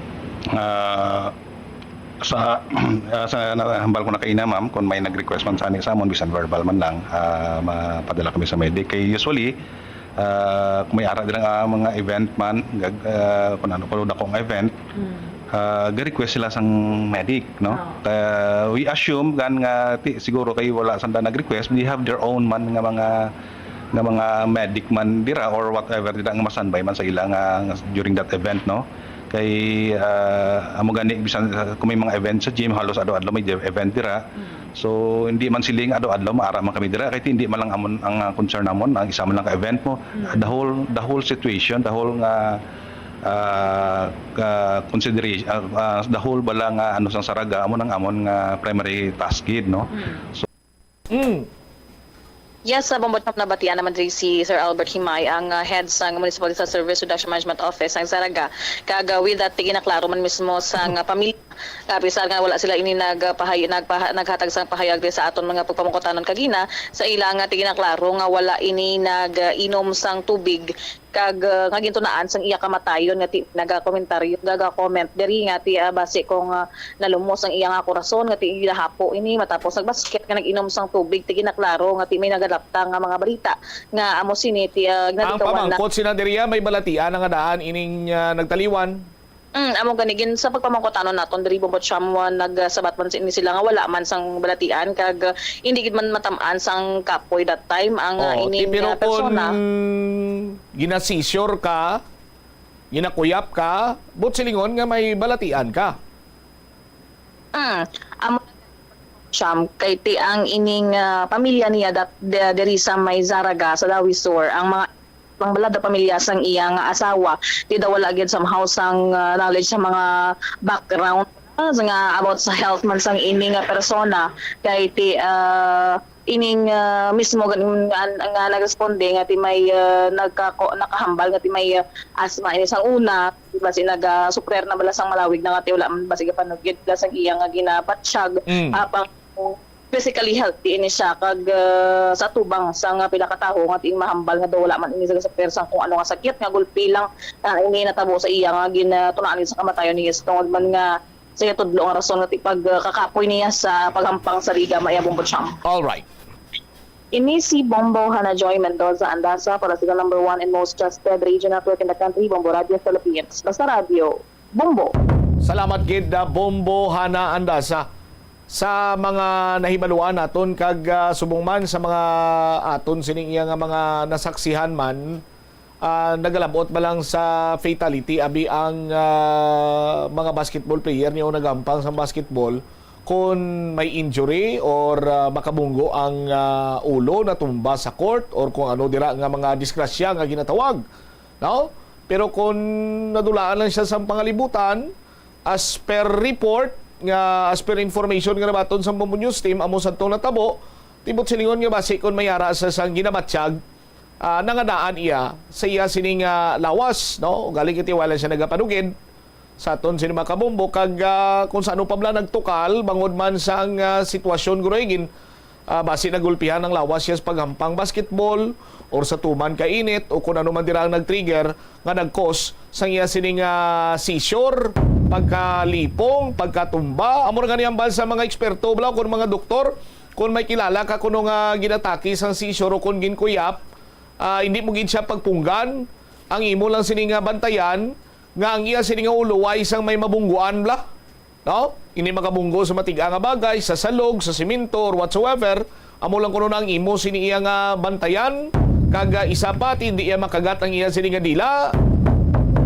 Kay tikon ang isa ka tawo may kuyap, ekspektaron mo na nga bisan madugay na siya nga way ginatake, pero may mga pipila sinabanwa iya nga mahimo kag posible makatrigger sang iya sining kuyap or sang seizure kag ina siya ang paga-atakihon gid. Tisamahin karon sa Municipal Disaster Risk Reduction Management Office, may punto man si sir. No? Pero sa ila sini iyang nature sang trabaho, no? Kag I do believe hindi man gid amo sina kadamo iya ang tawo sa Municipal Disaster Risk Reduction Management Office. Pila man lang ina sila guro kag shifting man silang ilang duty high dira. Nag-agree ako kay sir nga hindi man sila iya makatutok gid sa isa lamang ka event. Kay bilog sini nga saraga man ang ila sini nga ginabantayan mo. Amo na gani nga emergency response ang ila sini nga katungdanan, kay kung dito may emerhensya dito sila kag magresponde. Sa ila sini nga pagresponde nakahatag man sila sa nagakigo sini iya nga medical response sa sining nagtaliwan o galing kiti siguro hindi na gid iya maka sarang panglawas sining nasambit karon iyang nagtaliwan, rason nga ginbawian gid siya sang iya sining kabuhi. Standby na kamo sa kapon lamang program kaupod sa kay Tita Regine. Padayon lang kamo sa pag-upod sa pagpalayag sa Bombo Radyo Iloilo sa mga social media platform kangay sa Facebook Live, YouTube channel kag Bombo Mobile App. Syempre, 837 kHz sa inyo sining mga radio dial. Isibomot siya mablang cover gabilin sa imo sa manay-nay nga hapon. May God bless us all. Para sa the number one and most trusted radio network in the country, ang Bombo Radio Philippines. Basta Radio, Bombo! The Farmers Bazaar, your traditional public market with the touch of Plazuela Dos, ang isa ka lugar nga gintukod sa tion kag sa kasagsagan sa COVID-19 pandemic nga may tinutuyo nga maghatag sa imo sang safe marketing experience. Subong nga ang COVID-19 hindi na gid man dako nga pamahog kag nagapakadto na kita sa next normal. Rest assured nga ang Farmers Bazaar will further evolve agud nga magpadayon sa paghatag sa inyo sing satisfying marketing experience. The Farmers Bazaar sa lower level tara na pahamtang ang fish, poultry kag meat section para naman sa inyo mga kinahanglanon nga prutas, utan kag iban pa, magbisita sa upper level pinaagi sa paggamit sa hagdanan o kon sa pagkadto direkta sa parking lot. The Farmers Bazaar, your traditional public market with the touch of Plazuela Dos. Plazuela de Iloilo Billboard of Activities for June 23 to 29, 2024. Ang Rock Station Band ang natalana nga makatag sa inyo sang isa ka fantastic musical show sa Concert at the Plaza. Mangin inyo sa Hunyo 29, Sabado, umpisa alas 6 sa gabi. Sa tion sa musical show, napulo ka mga matahom nga Plazuela de Iloilo Special Edition mugs kag madamo pagaiban ang iga-paraffle sa mga suki sang Plazuela de Iloilo. Sa Hunyo 30, Domingo, ginaagdang tanan nga mangin kabahin sang Eucharistic celebration nga pagahiwaton sa La Tolda sa among adlaw alas 11 sang aga. Sa tion sa misa, pangayoon naton sa Ginoo nga ipahumuko ng tagipusoon sa mga lideres sa mga conflicting countries para madasig nga magpanumbalik ang global peace. Plazuela de Iloilo, we remain to be one with you in the common hope for a better community and a progressive country in 2024. Ang simple nga paghusay sang buhok ang may pila ka maayo nga benepisyo sa lawas.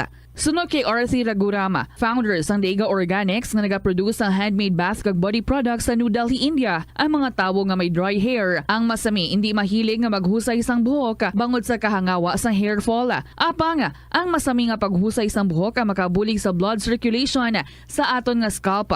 Naga-nourish man ini sang hair roots, naga-promote sang growth, kay nagabulig man agod nga malikawan ang hair loss.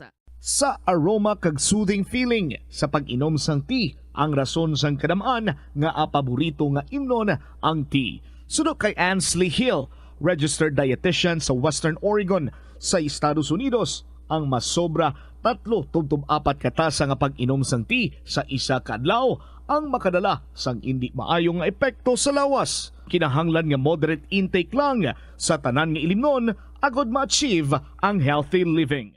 Mas nanamian bala ikaw magtuon sa balay ipaanggid sa eskwelahan nga madamo ang tawo?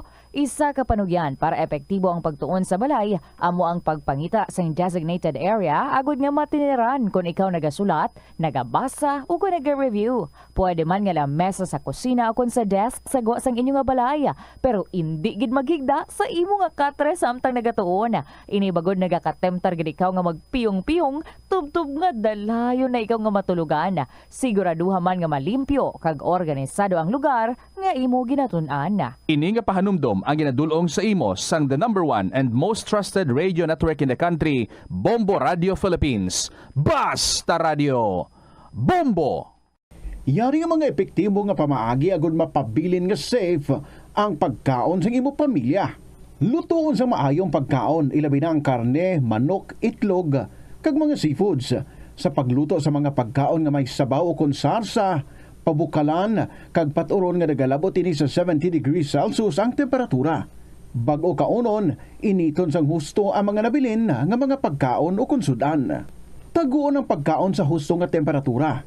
Hindi pag-ibilin ang naluto nga pagkaon sa ordinaryo nga temperatura sa sulod sang 2 ka oras. Ibutang gilayon sa refrigerator ang luto nga pagkaon kag mga pagkaon nga madasig mapanos. Ipabiling nga mainit o kung masobra sa temperatura nga 60 degrees Celsius ang luto nga pagkaon, bago ini ihanda sa imo pamilya. Hindi pagtaguon sa madugay ang pagkaon mangin sa refrigerator. Ini nga pahanumdom ang ginadulong sa imo sang the #1 and most trusted radio network in the country, Bombo Radio Philippines. Basta Radio Bombo! Ang Ilonggo nga si Eugenio Eugene Torre amo ang una nga Filipino nga nakaangkon sang titulo nga chess grandmaster matapos siya ang nagdaog sang silver medal sa ginhiwat nga 21st Chess Olympiad sa Nice, France sang 1974. Sang 1976 sa isa ka chess tournament sa Manila, naghimo pagid sang maragtas si Torre bilang una nga nakaluto sa sadtuanay world champion nga si Anatoly Karpov sang Russia. Si Torre ang nangin malapit man nga abyan sang American chess grandmaster nga si Bobby Fischer. Natawo si Torre sa Iloilo City sadtong November 4, 1951. Halos hindi na maisip ang mga medalya nga nahakot ni Torre para sa Pilipinas halin sa magkatuhay nga mga chess tournaments nga iya nadagaan sa magkatuhay nga bahin sang kalibutan.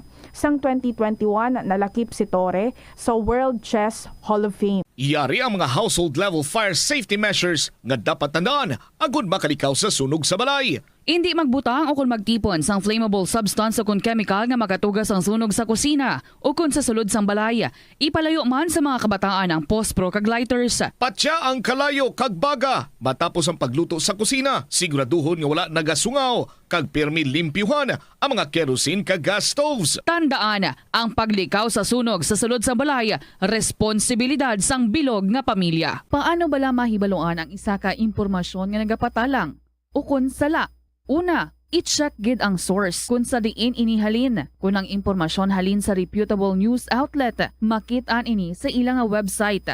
Ikaduha, i-check ang petsa sang gin-publish ang impormasyon o kung ang article. Ikatatlo, i-check ang detalye sang impormasyon. Basta hagid ang bugos nga istorya bangod posible nga ang detalye ang malayo katama sa nakabutang sa headlines. Mag-fact check. Kon kaisa, bangod sa imo nga kaakig, stress kag disappointment sa kabuhi, nagadesisyon kamo nga wala ninyo ginapalibugan kag ginapadalman. Gani likawi nga maghimo sang desisyon kon ikaw ang akig. Hatagi sang oras ang imo nga kaugalingon, bangod ang imo nga first idea ang hindi mo man kon kaisa makabig nga best idea. Makabulig man nga magpangayo sang perspektibo sa ibang nga tawo, ilabi na kon siya ang nagapangatubang man sang kaangay nga sitwasyon sa ilang nga kabuhi. Kun ang desisyon nga imo ginhimo ang wala nangin madalagon, hindi napagbasulon ang kaugalingon. Ang pinakaunang international bank sa luwasang Manila ginbuksan sa Iloilo sadtong 1883. Ini amo ang Hong Kong and Shanghai Banking Corporation o kun HSBC. Tuig 1875 sang una nagbukas ang branch sa bangko sa Binondo, Manila. Kag April 2, 1883 sang nabuksan ang una nga sangay sini sa Iloilo. Una nga nagtanyag ang bangko sa mga financial services nga nagpasanyog pa sa industriya sang kalamay sa pungsod. Kag sang ulihin nagfinance man ini sa pagtukod sa mga railways. Naghatag man ini sang ayuda sa mga negosyante nga Ilonggo nga sulod sa import kag export industry. Agud makalikaw sa food poisoning o kung paglain sang tiyan, sundo ng ining mga pahanumdom sa pagprepara sa mga pagkaon kag ilimnon. Manghugas ang kamot kag ipabili ng katinlo antes kag pagkatapos ang paghimos. Kung masakit, likawan ang pagpreparar sang pagkaon para sa iban. Siguraduhon nga naluto sang husto ang pagkaon. Kung mahimo, kauno ng pagkaon samtang mainit pa. Siguraduhon ang katinlo sang pagkaon agod ang selebrasyon mangin mas malipayon. Kagasto gid bila sa imo adlaw-adlaw kag feel mo gid pirmi ang petsa de peligro bangod nga wala na gid unod ang bulsa. Gamita ang imo bulanan nga spending habits, amo man ang imo bulanan nga take home pay agod nga makasat ikaw sang budget nga imo gid masunod. Wala man sang pulos ang istrikto katama nga budget kaangay sang indi gid pagkaon sagwa. Apisar nga naandan mo na nga naga-take out ikaw 4 ka beses kada semana. Sa malipot nga pulong, himo ka sang budget nga nagasanto man sa imo nga lifestyle kag spending habits. Dapat nga himuon mo man nga inspirasyon ang imo budget para makaangkon ikaw sang bag-o nga mga hobby, kaangay abis sang pagluto sa sulod sang balay. Ini nga pahanumdom ang ginadulong sa imo sang the #1 and most trusted radio network in the country, Bombo Radio Philippines. Basta Radio Bombo! Kung sa imo pagbugtaw, magpalanakit man lang ang imo lawas, basi hindi ka naman namian magtulog. May panugyan ang pain medicine specialist nga si George Gergis. Simple lang. Una, maglikaw sa pagkaon nga nagapromote sang inflammation. Piliun mo ang madamo nga utan, prutas, whole grains kag seafood. Bangod ginapataas sini ang antioxidants nga nagabulig sa pag-reduce sang inflammation. Mag-exercise apang hindi man pagpatamaan. Ang movement nagalubricate sang joints gani nga makalikaw sa pain kag stiffness. Ang cyberbullying among paggamit sang offensive kag masakit nga mga tinaga online na ukon pinaagi sa text. Ang bullying ang nagatuga sa kasubok kag depresyon sa biktima. Magluwas ni, magabatyag siya sang kaakig, pagkadula sang interes sa mga butang nga iya naluyagan kung ikaw ang ginbully. Una nga tika nga imo himuon, amo nga magpangayo sang bulig sa tawo nga imo masaligan. Paano ka bala makabulig nga mauntat na ang bullying? Simple lang, don't be a bully. Hindi mag-post online nga makahatag sang sakit sa balatyagon sa isa ka tawo. Kadungan sang pagtigulang. O si Rosel Songano, Miss Philippines Water 2021. Dako gid ang akong pagpasalamat sa University of San Agustin. Kay madamo nga oportunidad ang nagbukas nga mangin madinalagon ako sa akon obra. Dali na sa palaabuton nga July 13, 14, and 15. As the university celebrates its 120th years of excellence with the theme, A Gift. Viva San Agustin!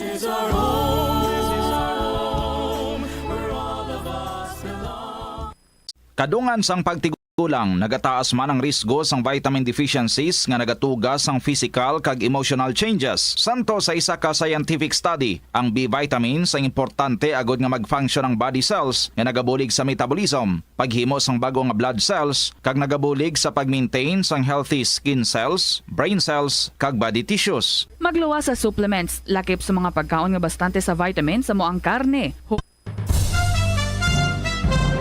Ito ang Bombo Radio Philippines. Fully digitalized. Numero 1 sa balita, komentaryo, drama at serbisyo publiko. Bombo Radio Philippines. Bombo Radio Philippines. Ang inyong #1 at most trusted radio network in the country. Basta Radio Bombo! Happy Friday! Good afternoon, gid sa inyo tanan mga kabombo sa atong dira nga mga suki nga mga tagpalamati ang mga suki gid diri sa kahapon lamang program. This is Tita Regine. Kumusta na? Relax naman tayo pag may time. Friday, ang adlaw ang gina-look forward kids ang aton nga mga workers, especially sa mga government workers nato, no? Isip-isip po na pila na lang ka oras. Then ma-off na sila and it's family time. It's rest time. Anyway, sa sininga mga tinion, ang akong yung pag-abi-abi sa inyo mga kabombo. Umpisahan ta ng pag-relax, pagpurupatawhay sa aton kaisipan, pag-enjoy sa mga stories nga that would be unfolding right before your eyes, right before your ears. So, sininga pala tuntunan kahapon lamang. This is Tita Regine. Kumusta ka mo tananda? Ika-28 na of June 2024, last Friday. Para sa sininga bulan. Hala, dasig lang gid. Tatlong tulog na lang, no? Hulyo na. Welcome na kita sa July nga bulan. Tapos, di tala mabatyagan. Ay, hala, Berna. Anyway, salamat gid to each and every one of you out there nga nagatutok na sa sininga matinion, nag-upo diri sa aton. Just continue what you're doing, no?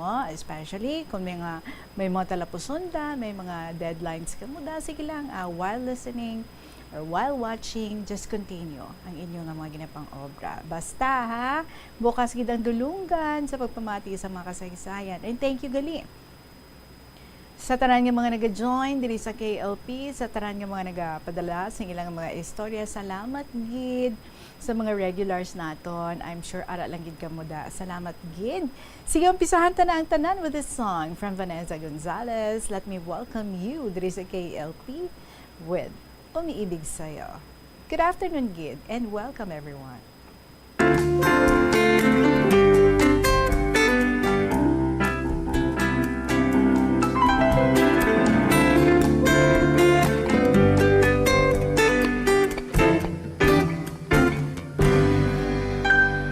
Ikaw ay nais kong makita. Ikaw ay nais makasama. Sa'yo ang puso'y niligaya. Sa'yo ang buhay ko'y sumasaya. Sa tuwing makaalala ang ating pagsasama, ang puso ko'y umaawit sa'yo, sinta. At sa bawat sandali na ika'y hinihintay, dalangin ko'y makapiling ka, aking mahal.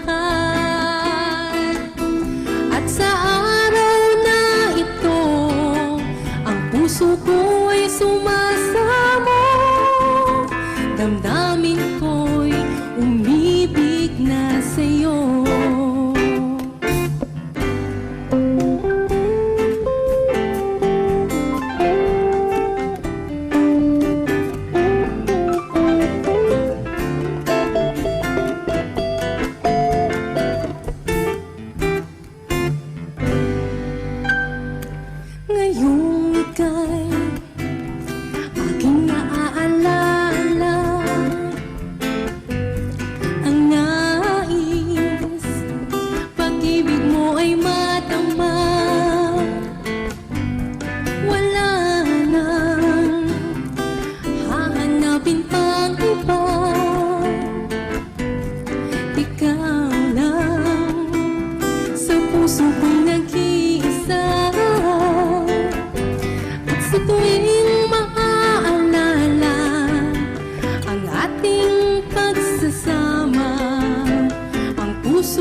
Dalangin ko'y makapiling ka, aking mahal.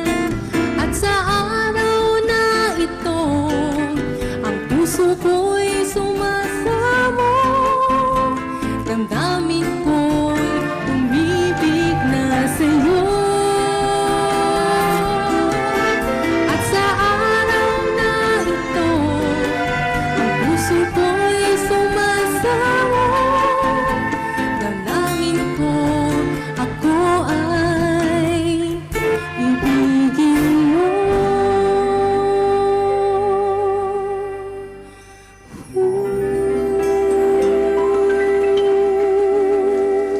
Bossa Nova Style, Umiibig Sa'yo by Vanessa Gonzalez, exclusive dari sa Bomba Radio Philippines. Good afternoon sa liwat. Ready na kamuda? Present na? Ready na? Alright, sige ha. Just keep on smiling. Even if way kamuda upod, sige lang paanarang kaugalingon. Nag-smile. Well, today, may arikiti diri nga letter from a first-timer. First letter niya diri sa kahapon lamang program. Nagapatawag lang sa kay Rico sa 2nd District of Iloilo. Rico, nag-request ikaw, no? Nga i-text ko ikaw. Actually, I did. Nag-text ako sa imo. Nga basahon ko today ang imo nga story, pero daw wala ka ka-text back. Well, anyway, I'm sure ara ka lang kabay nga ara ka lang kay nagahulat kay mabasahan nato ng imong story. Actually, Rico. So, short for recovering. So, it should be Rico. Okay. Text me, tita, ha, kung i-read yun na. Thanks. O, sige, ma-read na ako. Dear Tita Regine.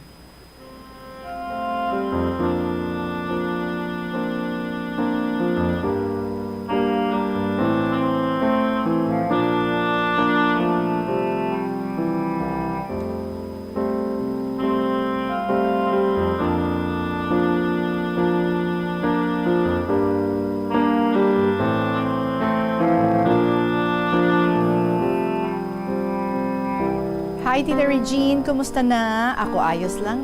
Before I start my story, ginatamya ko anay kamutanan sang maayong hapon. Ang ini nga istorya, tita, natuhoy sa isa sa mga childhood traumas ko. Oy, tita, sang gamay pa ako, mga 4 years old. May playmate ako, nga paryente manamon, ara lang sa Piak Balay. Mga 40 meters ang antad nila sa amon.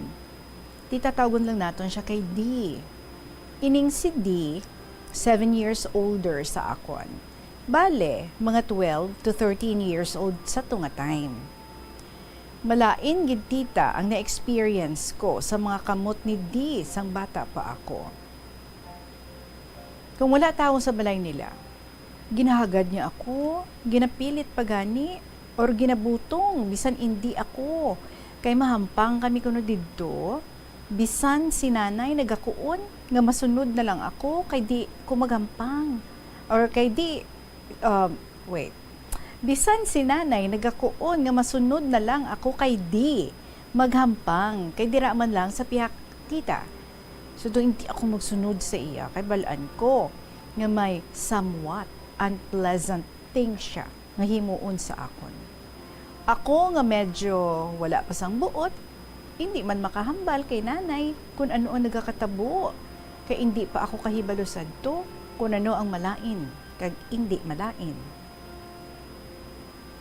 Tita Regine, kung makaabot na gani kami sa ila balay nga wala tawo, ginadala niya ako sa ila kwarto.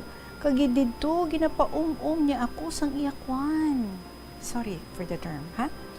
So naglawig ini tita, mga 2 years, kay mga 6 years old ako, naguntat lang siya sang nagsaylo kami sa baryo, kay nagmasakit si tatay. Ginadmit sa hospital. Sa nakabalik na kami sa umaliwat, nakasaylo na sila sa baryo. So amo nakis-an na lang siya makakadto sa uma. Tita, sang maghanggod na kami, like 16 years old na ako, ginpamangkot ako ni D. Kung may nadumduman ako, siling ko sa iya. Ang ano na, siling niya, ay, wala ka gid sang nadumduman? Tita, kabaluman ako kung anong buot niya silingon. Ang parte sa ginbuhat niya sa akon. Pero gindinay ko na lang, kay para sa akon, malain ato nga memory, nga balikan.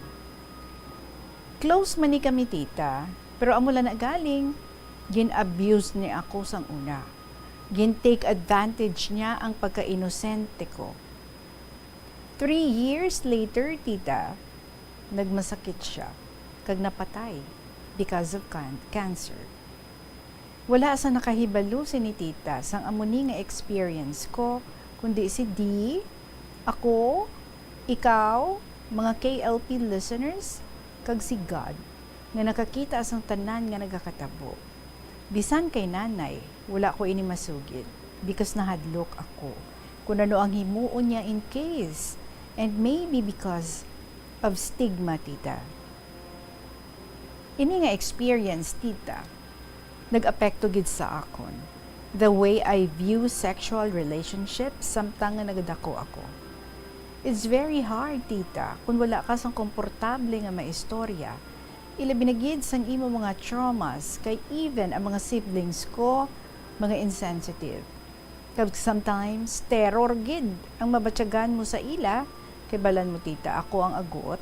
Ano pa? Karmi ka lang gina-overpower sang imo mga older siblings. Sa muna nga naisip ko nga i-share ini sa imo program. At least, maluzen ko ang self ko sa mga malain ni hitabo sa ako nakaligad. Hasta na lang diri anay ako, tita. Thank you for reading my story. God bless you and the KLP family. Ilabinagid kay Lolo Dencio kag Lola Amparing. See you sa ako next letter, tita. About naman sa kind of atmosphere sa sulod sa amon family.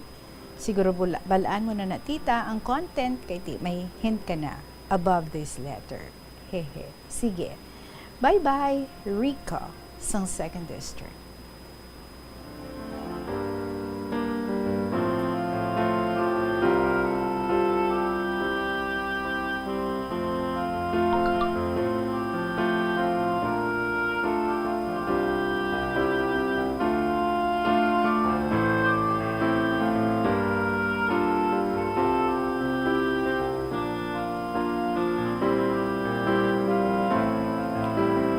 Rico, first of all, thank you so much, Gid, for having the courage to finally share your story diri sa kahapon lamang program.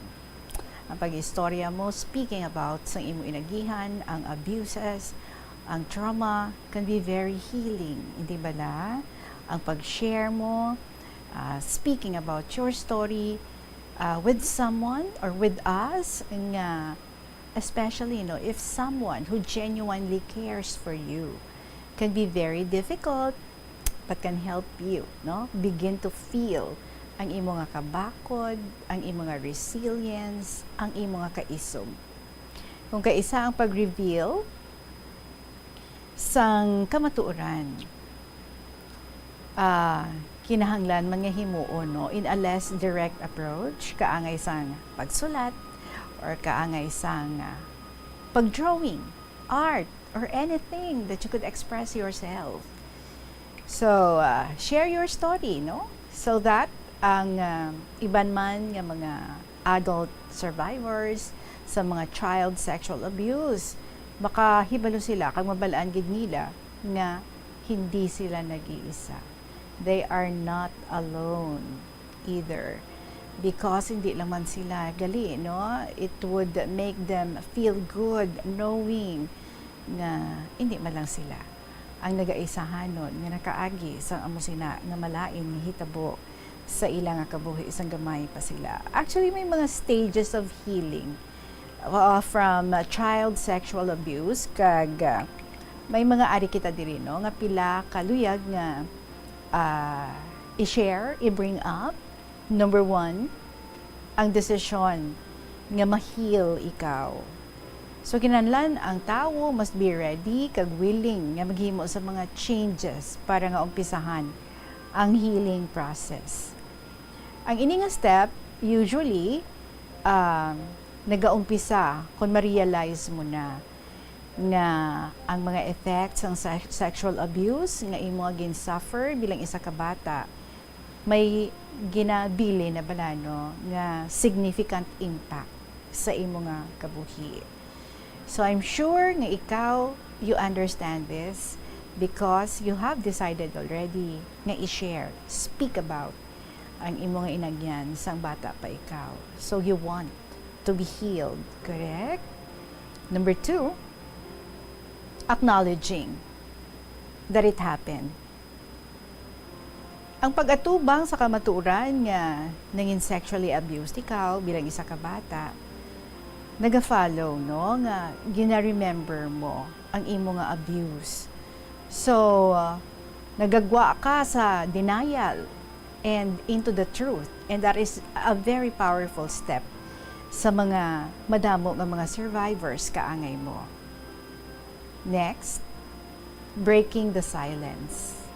First time ever, you broke your silence and you said, kami lang diri sa KLP ang nakahibalo, God, because not even your family ang may ginsugiran ikaw. So speaking about your abuse, as I have said earlier, can be very healing, and sharing your story for someone or with someone sa ulihi nga tuod-tuod gid nagaka-care sa imo, dira magagwa no ang imong strength, ang imong resilience, ang imong courage. At first maburubudlay because hindi manami no recalling ang amuto nga mga times. But then I'm sure naumpisahan mo na ini, and sigurado ako nga ituloy-tuloy mo na ang pagbulig sa imo kaugalingon so that ma-erase mo na to, no? Kung ano pagid ang mga hindi manami nga ginbilin dira sa imo nga tagipusoon, sa imo nga kabuhi. And very important is that you would understand, hindi mo to sala. It wasn't your fault. Kaya hindi bala common sa mga kabataan, no? Nga nakaagi sa amo sini nga magpati nga ang pag-abuso nga ato ila nga sala. So, kabahin sang pag-process ng isa ka-adult survivor is ang pag-learn to give the responsibility back to your abuser. So, always think nga ikaw nang yung victim ka lang niya. Okay? It was not your fault. So, do not blame yourself. Ang may sala, ang may responsibilidad, amo to, ang naghimo sang hindi manami sa imo. And another step, this is great. Forgiveness. Forgive yourself. Kaya forgiving yourself, gina-release mo ang self-blame, ang pagkahuya, ang humiliation. Ang iba, no, they find it freeing, liberating, nga i-forgive nila ang nag-abuso sa ila. Pero, we understand, no, this usually comes after a long, committed healing process. So, take your time. Rico, we'll be looking forward sa next parts ng imong story, and thank you so much again for bravely speaking out about your experience and for letting others also nga may the same experience sa imo nga hindi sila nag-iisa. And I'm sure they're going to get inspirations sa imong istorya nga gin-share diri sa amon. So continue to be brave, continue to be bold, and help yourself. Heal yourself. Salamat gid. 30 minutes after 2 o'clock, magapanumbalik ang kahapon lamang program sa gihapon ka-open ninyo si Tita Regine. Pagkatapos lang sa pila ka mga importante nga mga pahibalo. Mga kabombo nga motorista, yari ang mga pamaagi agud makatipid ka sa gatong. Ipasiguro nga yara permi sa maayong nga kondisyon ang imo salakyan. Check yara ang imo nga goma kag siguraduha nga yara sa husto nga tire pressure. Likawan nga naka-idle ang makina sang imo salakyan bangod nagakonsumo ini sang gatong. Buksi ang bintana sang imo salakyan kag magamit lamang sang aircon kung kinahanglan. Kag pagkamaayuha nga mag-commute na lang o kung maglakat-lakat kung malapit man lang ang imo kadtuan. Likawan ang aggressive driving kag padalaga na ang imo salakyan sa husto lamang nga kadasigon. Paano ipabilin nga matinlo ang ginakaon nga mga prutas kag utan? Dapat nga regular ang paghugas ng kamot nga may habon sa sulod sang 20 segundos bag-o kag pagkatapos mag-uyat sang anuman nga butang. Hugasan sa maayo mga prutas kag utan gamit ang tubig bago ini kaunon o kun isimpon sa ginaluto nga pagkaon. Likawan nga maggamit sang habon o kun bleach o kun anuman nga kemikal sa paghugas sa mga ini. Lutoon sa maayo ang mga utan agud mapatay ang mga mikrobyo nga nagatapik diri. Kung ikaw may ubo o kun sipon, mas maayo nga itugyan na lang sa iban nga miyembro sang pamilya ang paghanda sang pagkaon agud malikawan ang cross-contamination. Ini nga pahanumdom ang ginadulong sa imo sang the #1 and most trusted radio network in the country, Bombo Radio Philippines. Basta Radio Bombo! Yari ang masunod nga mga energy safety tips agud maging safe ang tanan. Sa tion sang bagyo, kung may anunsyo na nga storm warning, mag-charge na sa mga cellphone, emergency light, kag iban pa nga mga device, bangod mahimo nga madula ang kuryente. Likawan ang paggamit sa mga appliances kung may bagyo. Sa pagpamati sang balita, mas maayo nga magamit sang battery nga radio. Kung ginalauman ang pagbaha sa inyong nga lugar, mas maayo nga i-off gilayon ang main switch kag circuit breaker. Agod malikawan ang disgrasya kag pagkaguba sini. Magtipid sa paggamit sang kuryente, pinaagi sa mga masunod. Maggamit sa mga energy-efficient nga bumbilya, kaangay sang compact fluorescent bulbs ukon LED lights, imbis nga incandescent bulbs. Patsyo ng mga suga nga wala ginagamit. Tingbon ang mga bayo sa pagpamlansya. Himuon ang pagpamlansya isa lamang kabes sa isa ka semana. Buksan ang inyo bintana agud makasunod ang preska nga hangin kag silak sang adlaw sa sulod sang balay agud malimitahan ang paggamit sang electric fan kag suga. Ang pinakadumaan na nga international business organization sa Pilipinas amo ang Iloilo International Chamber of Commerce nga gintukod sang Ilonggo nga si Don Esteban de la Rama sadtong 1924. Si De La Rama nagserbi nga general sang panahon sang Philippine Revolution kag nangin senador sang pungsod halin sang 1941 tubtob 1947. Sang 1923, gintukod ni De La Rama ang Panay Electric Company. Magluwas sa interes sa industriya sang kalamay kag kuryente, gintukod man sang ila kompanya ang De La Rama Steamship Company Incorporated sa Iloilo nga mo ang nagbiyahe sa Iloilo kag Negros. Ang duwa sini ka barko nga Don Esteban kag Don Isidro ang ginpasad pa sang Frederick Krupp Germania Shipyard sa Kiel sadtong 1939 kag gingamit bilang troop transport para sa US Armed Forces sa Pacific Theater sang World War II. Masami bala nga nagabiring ang imutiil? Suno kay Dr. John Hubert Pua, isa ka orthopedic surgeon, masami nga mabatyagan ang cramps sa idalom nga parte sang lawas. Apang mas delikado kung masami mo ini mabatyagan sa ibabaw nga parte sang imo lawas, kaangay sang kamot, bangod posible ini nga palatandaan sang mas malala nga balatian, kaangay sang sakit sa tagipusoon, diabetes, kag hypothyroidism. Nagpanugyan ang doktor nga ang pinaka-epektibo nga solusyon sa cramps amo ang stretching exercise tubtob madula ang pagbiring. Nagasala ka bala sa imo nga tulunan kag daw hindi ka makahibalo kung ano ang imo nga unahon? Kung magtuon ikaw, siguraduhang anay nga nakakaon ikaw sang maayo, agud nga maka-function ang imo nga utok. Kung gusto mo ang snacks, siguraduhan man nga napreparar na ini antes pa man ang imo study time.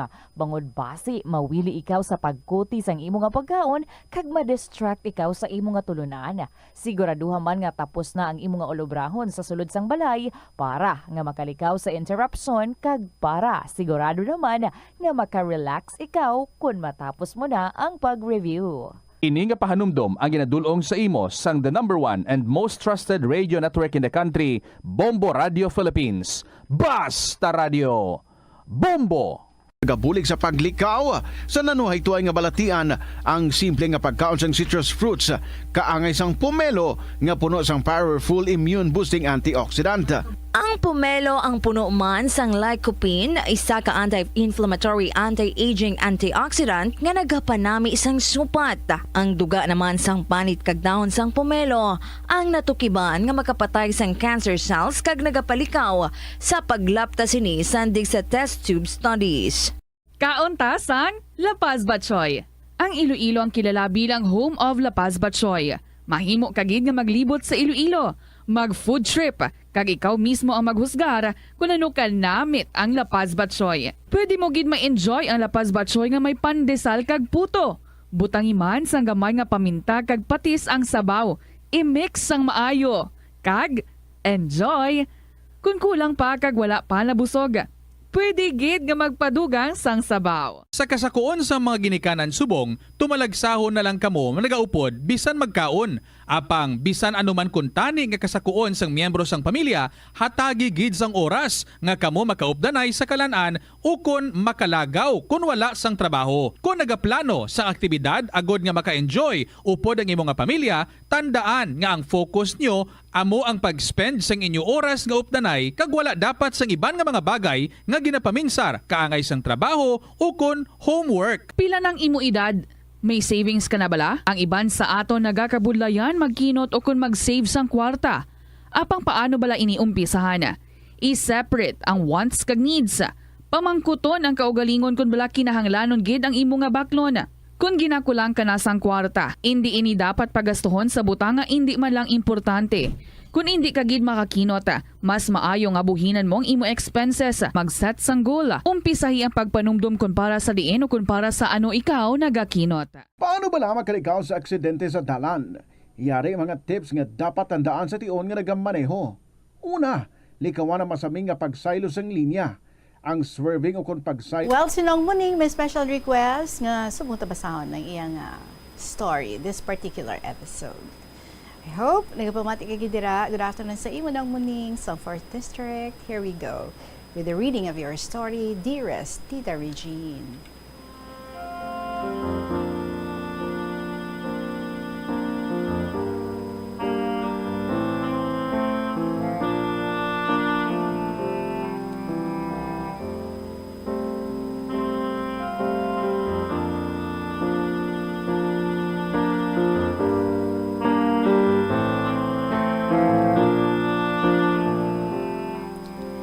Sa liwat, maayong hapon sa imo, subong man sa tanan nga mga KLP lovers kag sa mga manugpasakop pa sa sinima kalilingaw nga programa ang KLP. Ini nga akong story parte sa mga pamangkot sa mga tao. Nga asobra na sa 80 anyos ang edad ko, matibay paghihapon. Ay ti, pamatiin ninyo ang story ko sa programa ni Tita Regine kay igasugid ko ang sikreto ko kung paano ako nga mapagruspa bisan tigulang na. Uy, sharing his secret sa iyang longevity. Bago ko isaysay, kayari-ari ang story ko sang una. Sa tong bata pa ako nga mga 5 katuig ang edad ko, ginagaw lang ako sa patud nga kamatayon, sang ginsagnoy ako sa dako nga ido, nga igo ako maumpawan, didto na ako sa hospital. Kay maayo lang, kinaabtan pa ako sang caretaker sang dako nga balay sa tuig 1947. Kag sadtong 1948, ginsungay ako sang karabaw nga bakiya nga ginabantayan ko nga nagkakabit-kabit ako sa sungay sang karabaw nga natuhugid ang shorts ko o ang short pants ko nga kun wala mapahak ang sakang sang akong shorts, wala ako makapalos. Labi pa, ginwalak-walak niya ako. Kag ang katingalahan nga bisan bagras wala ako. Wow. You're a guardian angel. Alert na alert.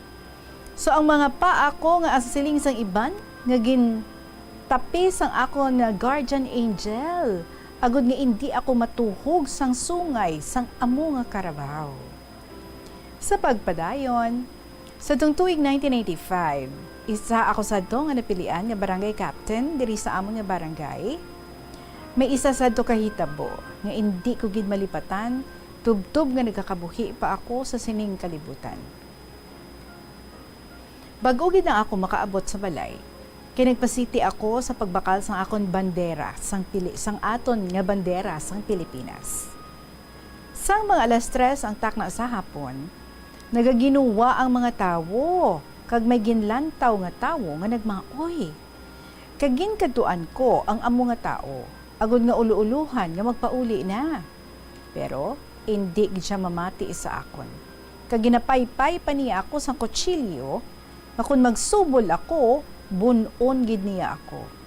Pero kun magsubol siya, nagaatras naman ako. Pero wala ako mabalik di, nga ang tanod ko nagsubol gid sa iya, kag nabuno. Nga naigo gid sa dughan, nga nalabot gid ang iya korason, kag natumba ini. Sa amo nga kahimtangan, ang manghod sang akong tanod mahamag man. Kag tungod para hindi na madugangan ang patay, gintiro ko tani sa tiil, pero sa ila pag dinumugay, naigo ko gid sa iya nga ulo, kag napatay man. Wala ako mag-surrender sa munisipyo, kundi nagpa-custody na lang ako sa amon mayor. Kag sa ikatatlo nga adlaw, nagkadto sa ako ng amay sang akong nga nabiktima. Kay number 1 ko man siya nga kagawad. Kag best friends gid kami nga duha. Kay sunod sa iya, nang usisa gid siya sa natabo. Kag sunod sa iya, wala ako sang kasalanan. Kag ang dugang paniya nga magpauli na ako sa amon barangay, kay ginapatawad na niya ako lakip sang iya bugos nga pamilya. Kay Tita Reg, kung abi ako ang napatay, ang bandera nga ginbakal ko, amo man ang itabon sa lungon ko kung magsubol ako sa iya. Kag siguro ko nga plano gid sa mahal nga Dios sa akon.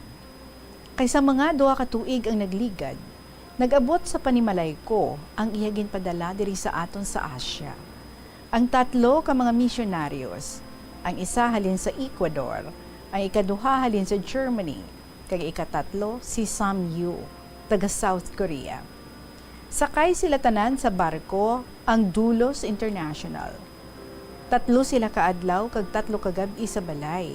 Kag sang ila pagpauli, ginlagaw nila kami sa ila barko. Kay ang ila nga tuyo diri sa aton, amo ang pagpalapnag sang maayong balita sang aton Ginoo. Kay ang Ginoo nagsiling, kadtuin ninyo sila sa mga kapungsuran, kag himua sila nga mga gintutunan ko. Kag paagi sa ila, labi ako nga nagtutom sa pagtuman sang iya mga sugo. Sa pihak nga bahin, nagtalang ako, kag nakadasma sa pagpakasala, kay nadulman ako sang pagtaliwan sang akon mahal nga asawa. Kag sunod sa napadala ko na nga kasaysayan, sang masanagana ako, liwat ako nga nagbangon. Kag lubos ang dako nga paghinulsol. Kag akon sa liwat padayunon ang pagpalapnag sang maayong balita bilang kabahin sang iya mga gintutunan. Una gid sa akon bugos nga pamilya. Kag maayo gid kay ang akon bugos nga pamilya may paghidait. Kag wala nagabinahin bahin. Kag bisan ang tanan nga nagapamati sa sining imo programa, Tita Reg, wala pa ako sa nahibaluan nga ang mga magpakaisa nagainaway.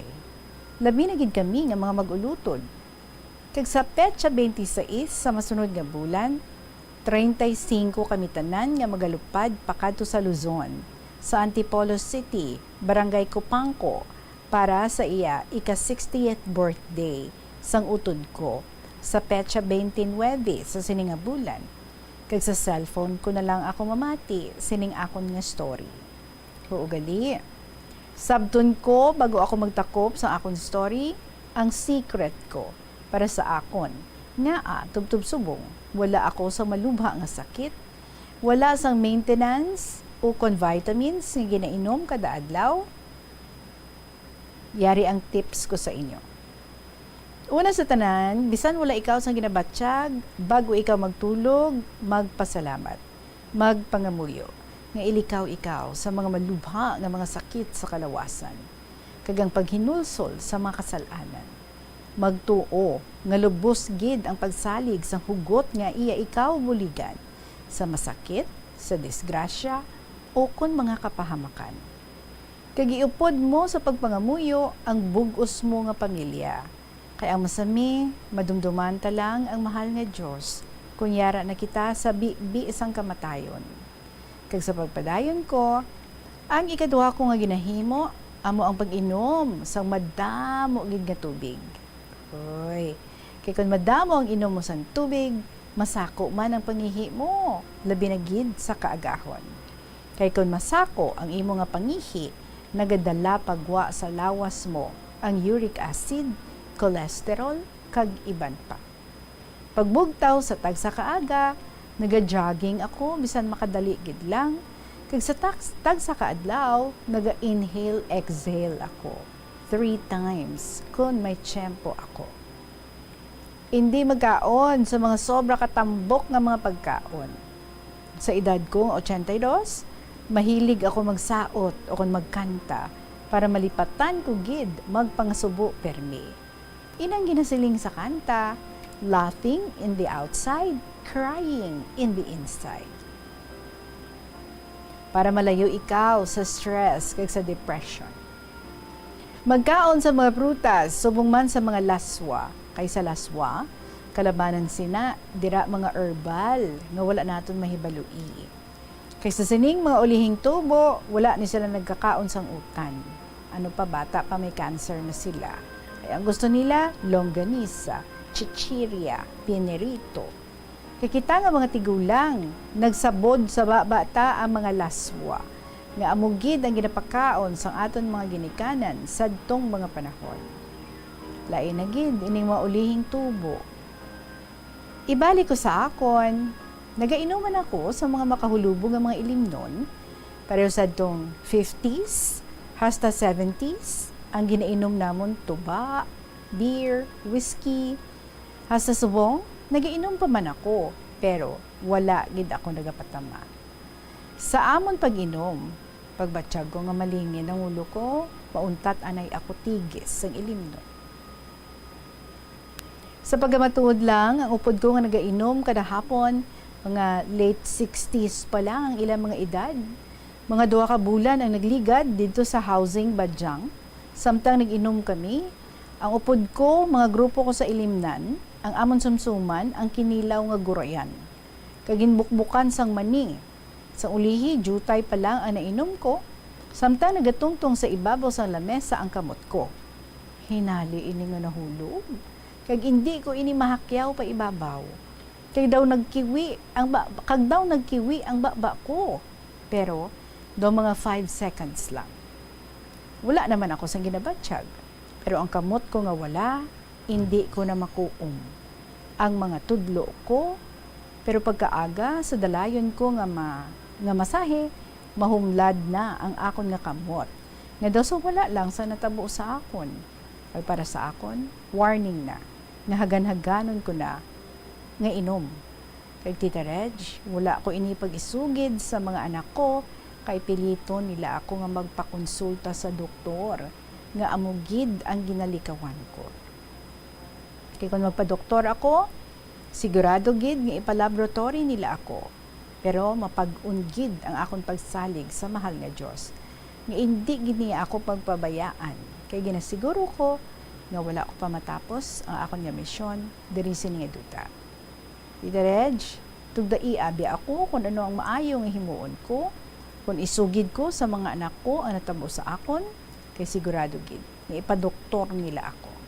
O kung isalig ko na gid lang sa mahal nga Diyos ang kapalaran ko. Kay para sa akon, ang blessing sang Diyos sobra pa sa mga bulong diri sining kalibutan. Ining akon padala kabay nga makahatag bansang idea sa tanan nga mga maukod nimo tagpalamati sa sining programa ang kahapon lamang. Ang tagpadala nong muning sang 4th District. Kagabay ang mahal nga Diyos, magabendisyon sa tanan nga mga tagpalamati. Maayong hapon gid sa tanan.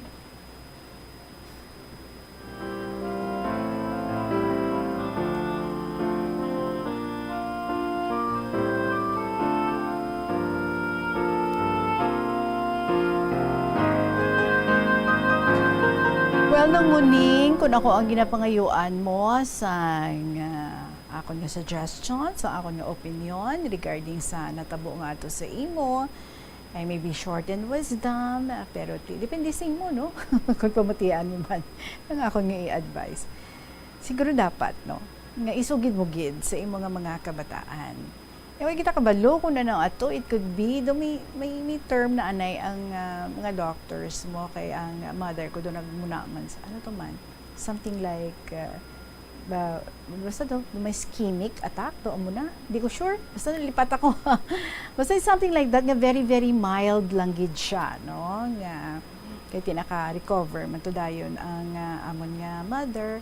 So probably, basta mo nang natabo sa imo, bala nung muning, ti mas manami gid nga makapa-check up ikaw. Ti depende naman yan sa imo no? Kung patihon mo kung ano ang kung resitahan ka madaya sa mga doktor. Yes, you are right, no? Nga ti ang una gid lang himuon, kuhaon tong imo nga history ano gid natabo, and then ipa-laboratory gid ikaw, series of laboratories, series of checkups para nga ma-confirm kung ano gid man to ang natabo sa imo, kung bala mild nga atake ato or wala lang nga pwede nga i-disregard. Syempre, i-love ka gid sang imo nga mga kabataan, and they would still want to be with you, no, for a longer time. Di kung ikaw luyag mo man, no, nga makainupdanay pa kamo sa imo nga kabataan, then siguro mas maayo man.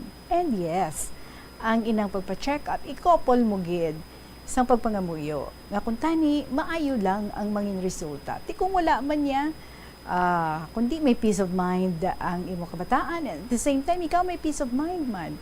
Hindi bala? So, ti ba na banaalang kung ano da iya ang luyag mo, amo na yang masunod. Di ba? Imo lawas, imo kulo. Daw mo na, no, ang matabo. But I'm sure, you also care for your children, kag ang imo mga kabataan, because galumapaw gid na ang ilang pagpalangga sa imo, kag ang ilang concern sa imo, tama gid kitaas, sigurado gid kuya, nga i-push gid na nila, nga ipa-check up ikaw. Kag, di ka pa, at least mabalaan mo man, no? You would be advised kung ano ang mga ipang-cut down mo sa mga imo ginapang kaon or sa imo mga activities, din ikaw mahagan-hagan dira. O, di ba? Kang muning malagaw-lagaw kapag dito sa Luzon, I hope nga ti kayang-kaya sa gihapon sa atong nga lawas kagulagit sa may malain nga matabo dito sa imo. We are always praying, kamo nga mga seniors natin diri nga mga letter senders, we're always praying for good health and long life para sa inyo. We would want to hear more from you nung muning, and you take care sa iyong paglagaw-lagaw dito sa Luzon.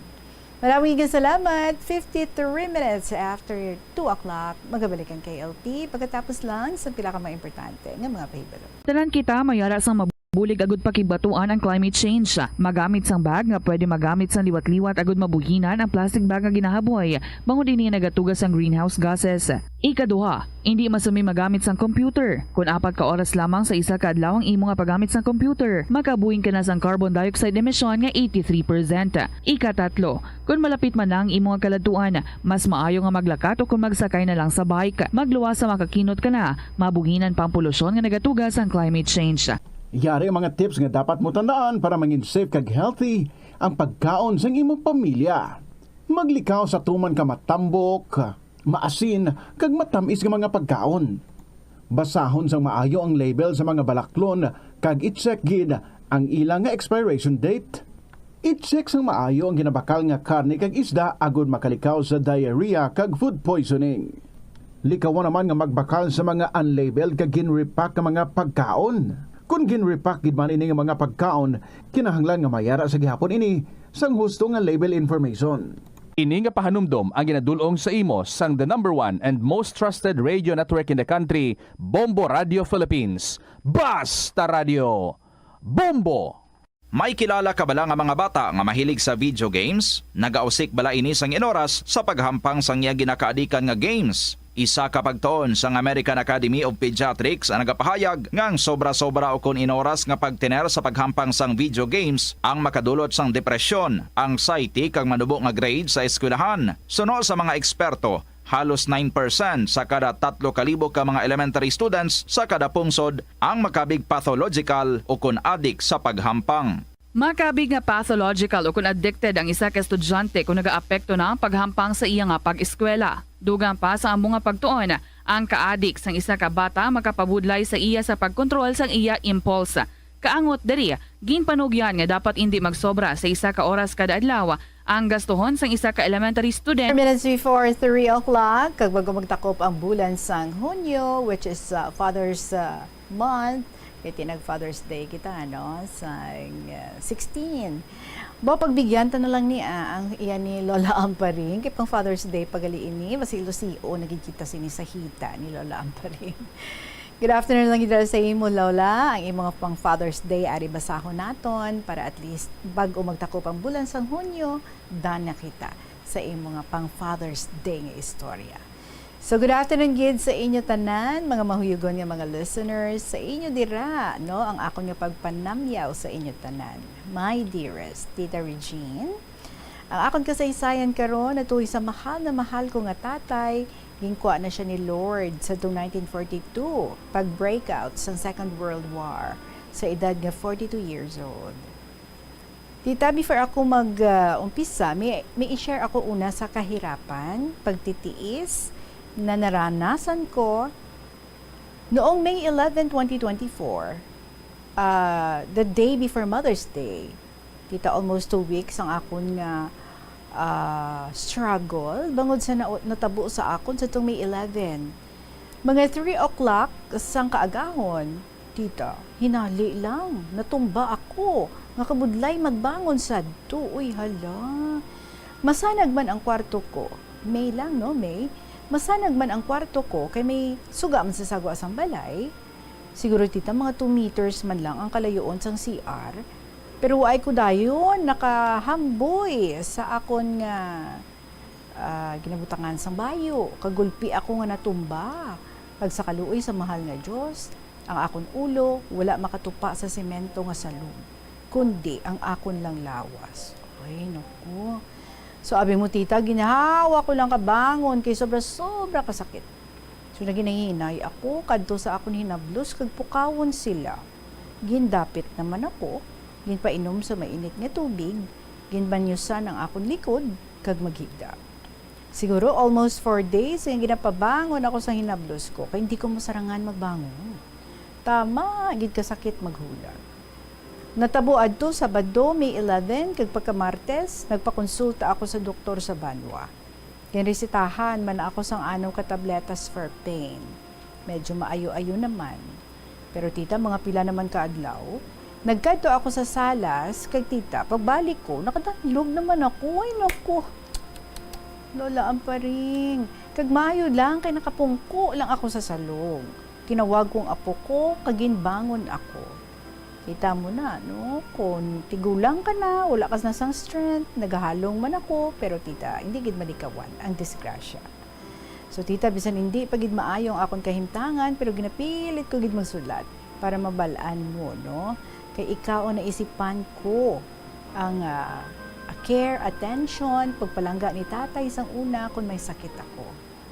So tita, to begin with my kasaysayan partisan na mahal kong tatay. Si tatay, isa lang ka-photographer, pero abunan siya man ang amon pangabuhi. Si tatay, sa 5 sila ka magulutod, siya ang gwapo, mataas, ag always smiling. Siya ang nagaayos sang amon tudulugan, nagatakod sang moskitero.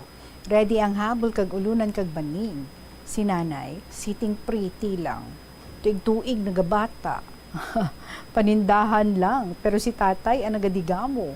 Kag tanan nga household chores, iya. Sobra-sobra gid kapisan, caring, kag mapinalanggaon sa amon. Tita Regine, kung sa akon lang, daw wala sang pareho si tatay sa nahibaluan ko. Pagkaaga, nagaluto sang pamahaw, sabay ang pagpanglaba sa tanan nga lalabhan. Abi mo tita, pagkatapos panglaba, siya pang manghugas ng amon kinanan. Baudamo ba ni sila? So kung akon madumduman, nagatululo ang akon mga luha sa sobrang akaluoy kay tatay. Nagmasakit lang sa sobra-sobra niya nga kapisan. Tita, siya pa nang manghalay sang iya linabhan. Dugay-dugay ginabaliskad niyang hinalay niya para kung madali magmala.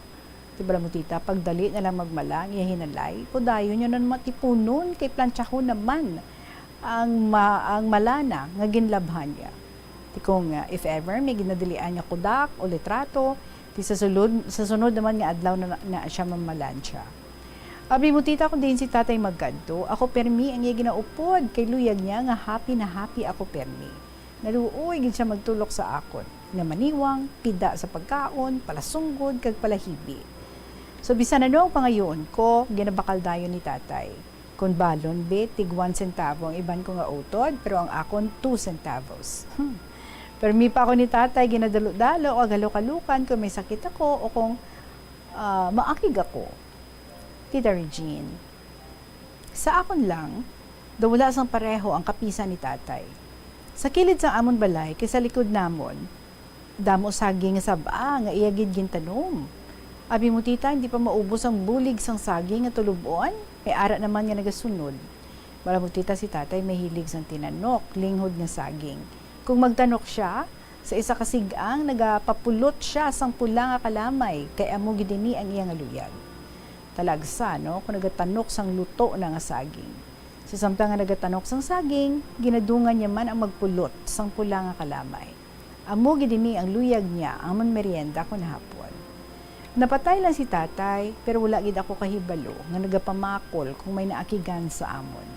Ginalaygayan kami permi nga magtahod sa mga tigulang kag hindi magsabat-sabat o magpudag-pudag kung ginasugo. Kung sa ulihi sila niya sa amon nga tinahaay, magsinulundon, kag hindi mag-inaway. Hindi niya gusto nga magsinggitanay o magbato sa mga magulang.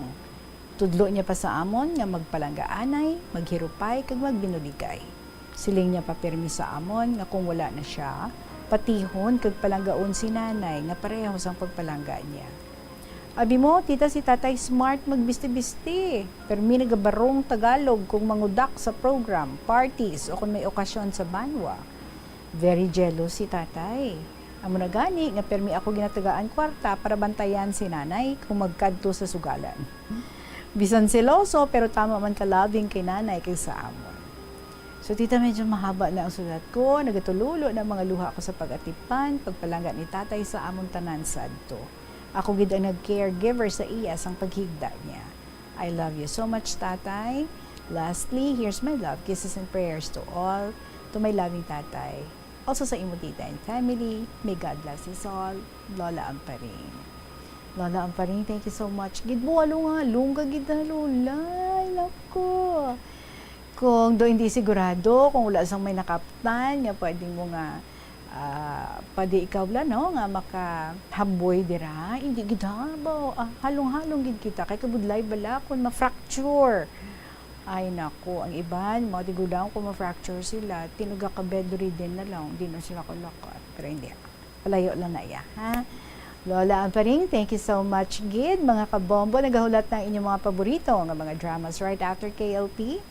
Tuyang Ermitanya, Provincial Jail, and Dear Diary. Sa inyong mga stories, paki-email sa bombo_iloilo@bomboradio.info or pwede isulat and then ipadala sa kahapon naman program DYFM, Bombo Radio Iloilo, Sky City Tower, Mapa Street, Iloilo City. Maraming salamat sa inyo. See you again tomorrow sa gihapon na ninyo alagad, si Tita Regine, para sa kahapon lamang program. Good afternoon and God bless.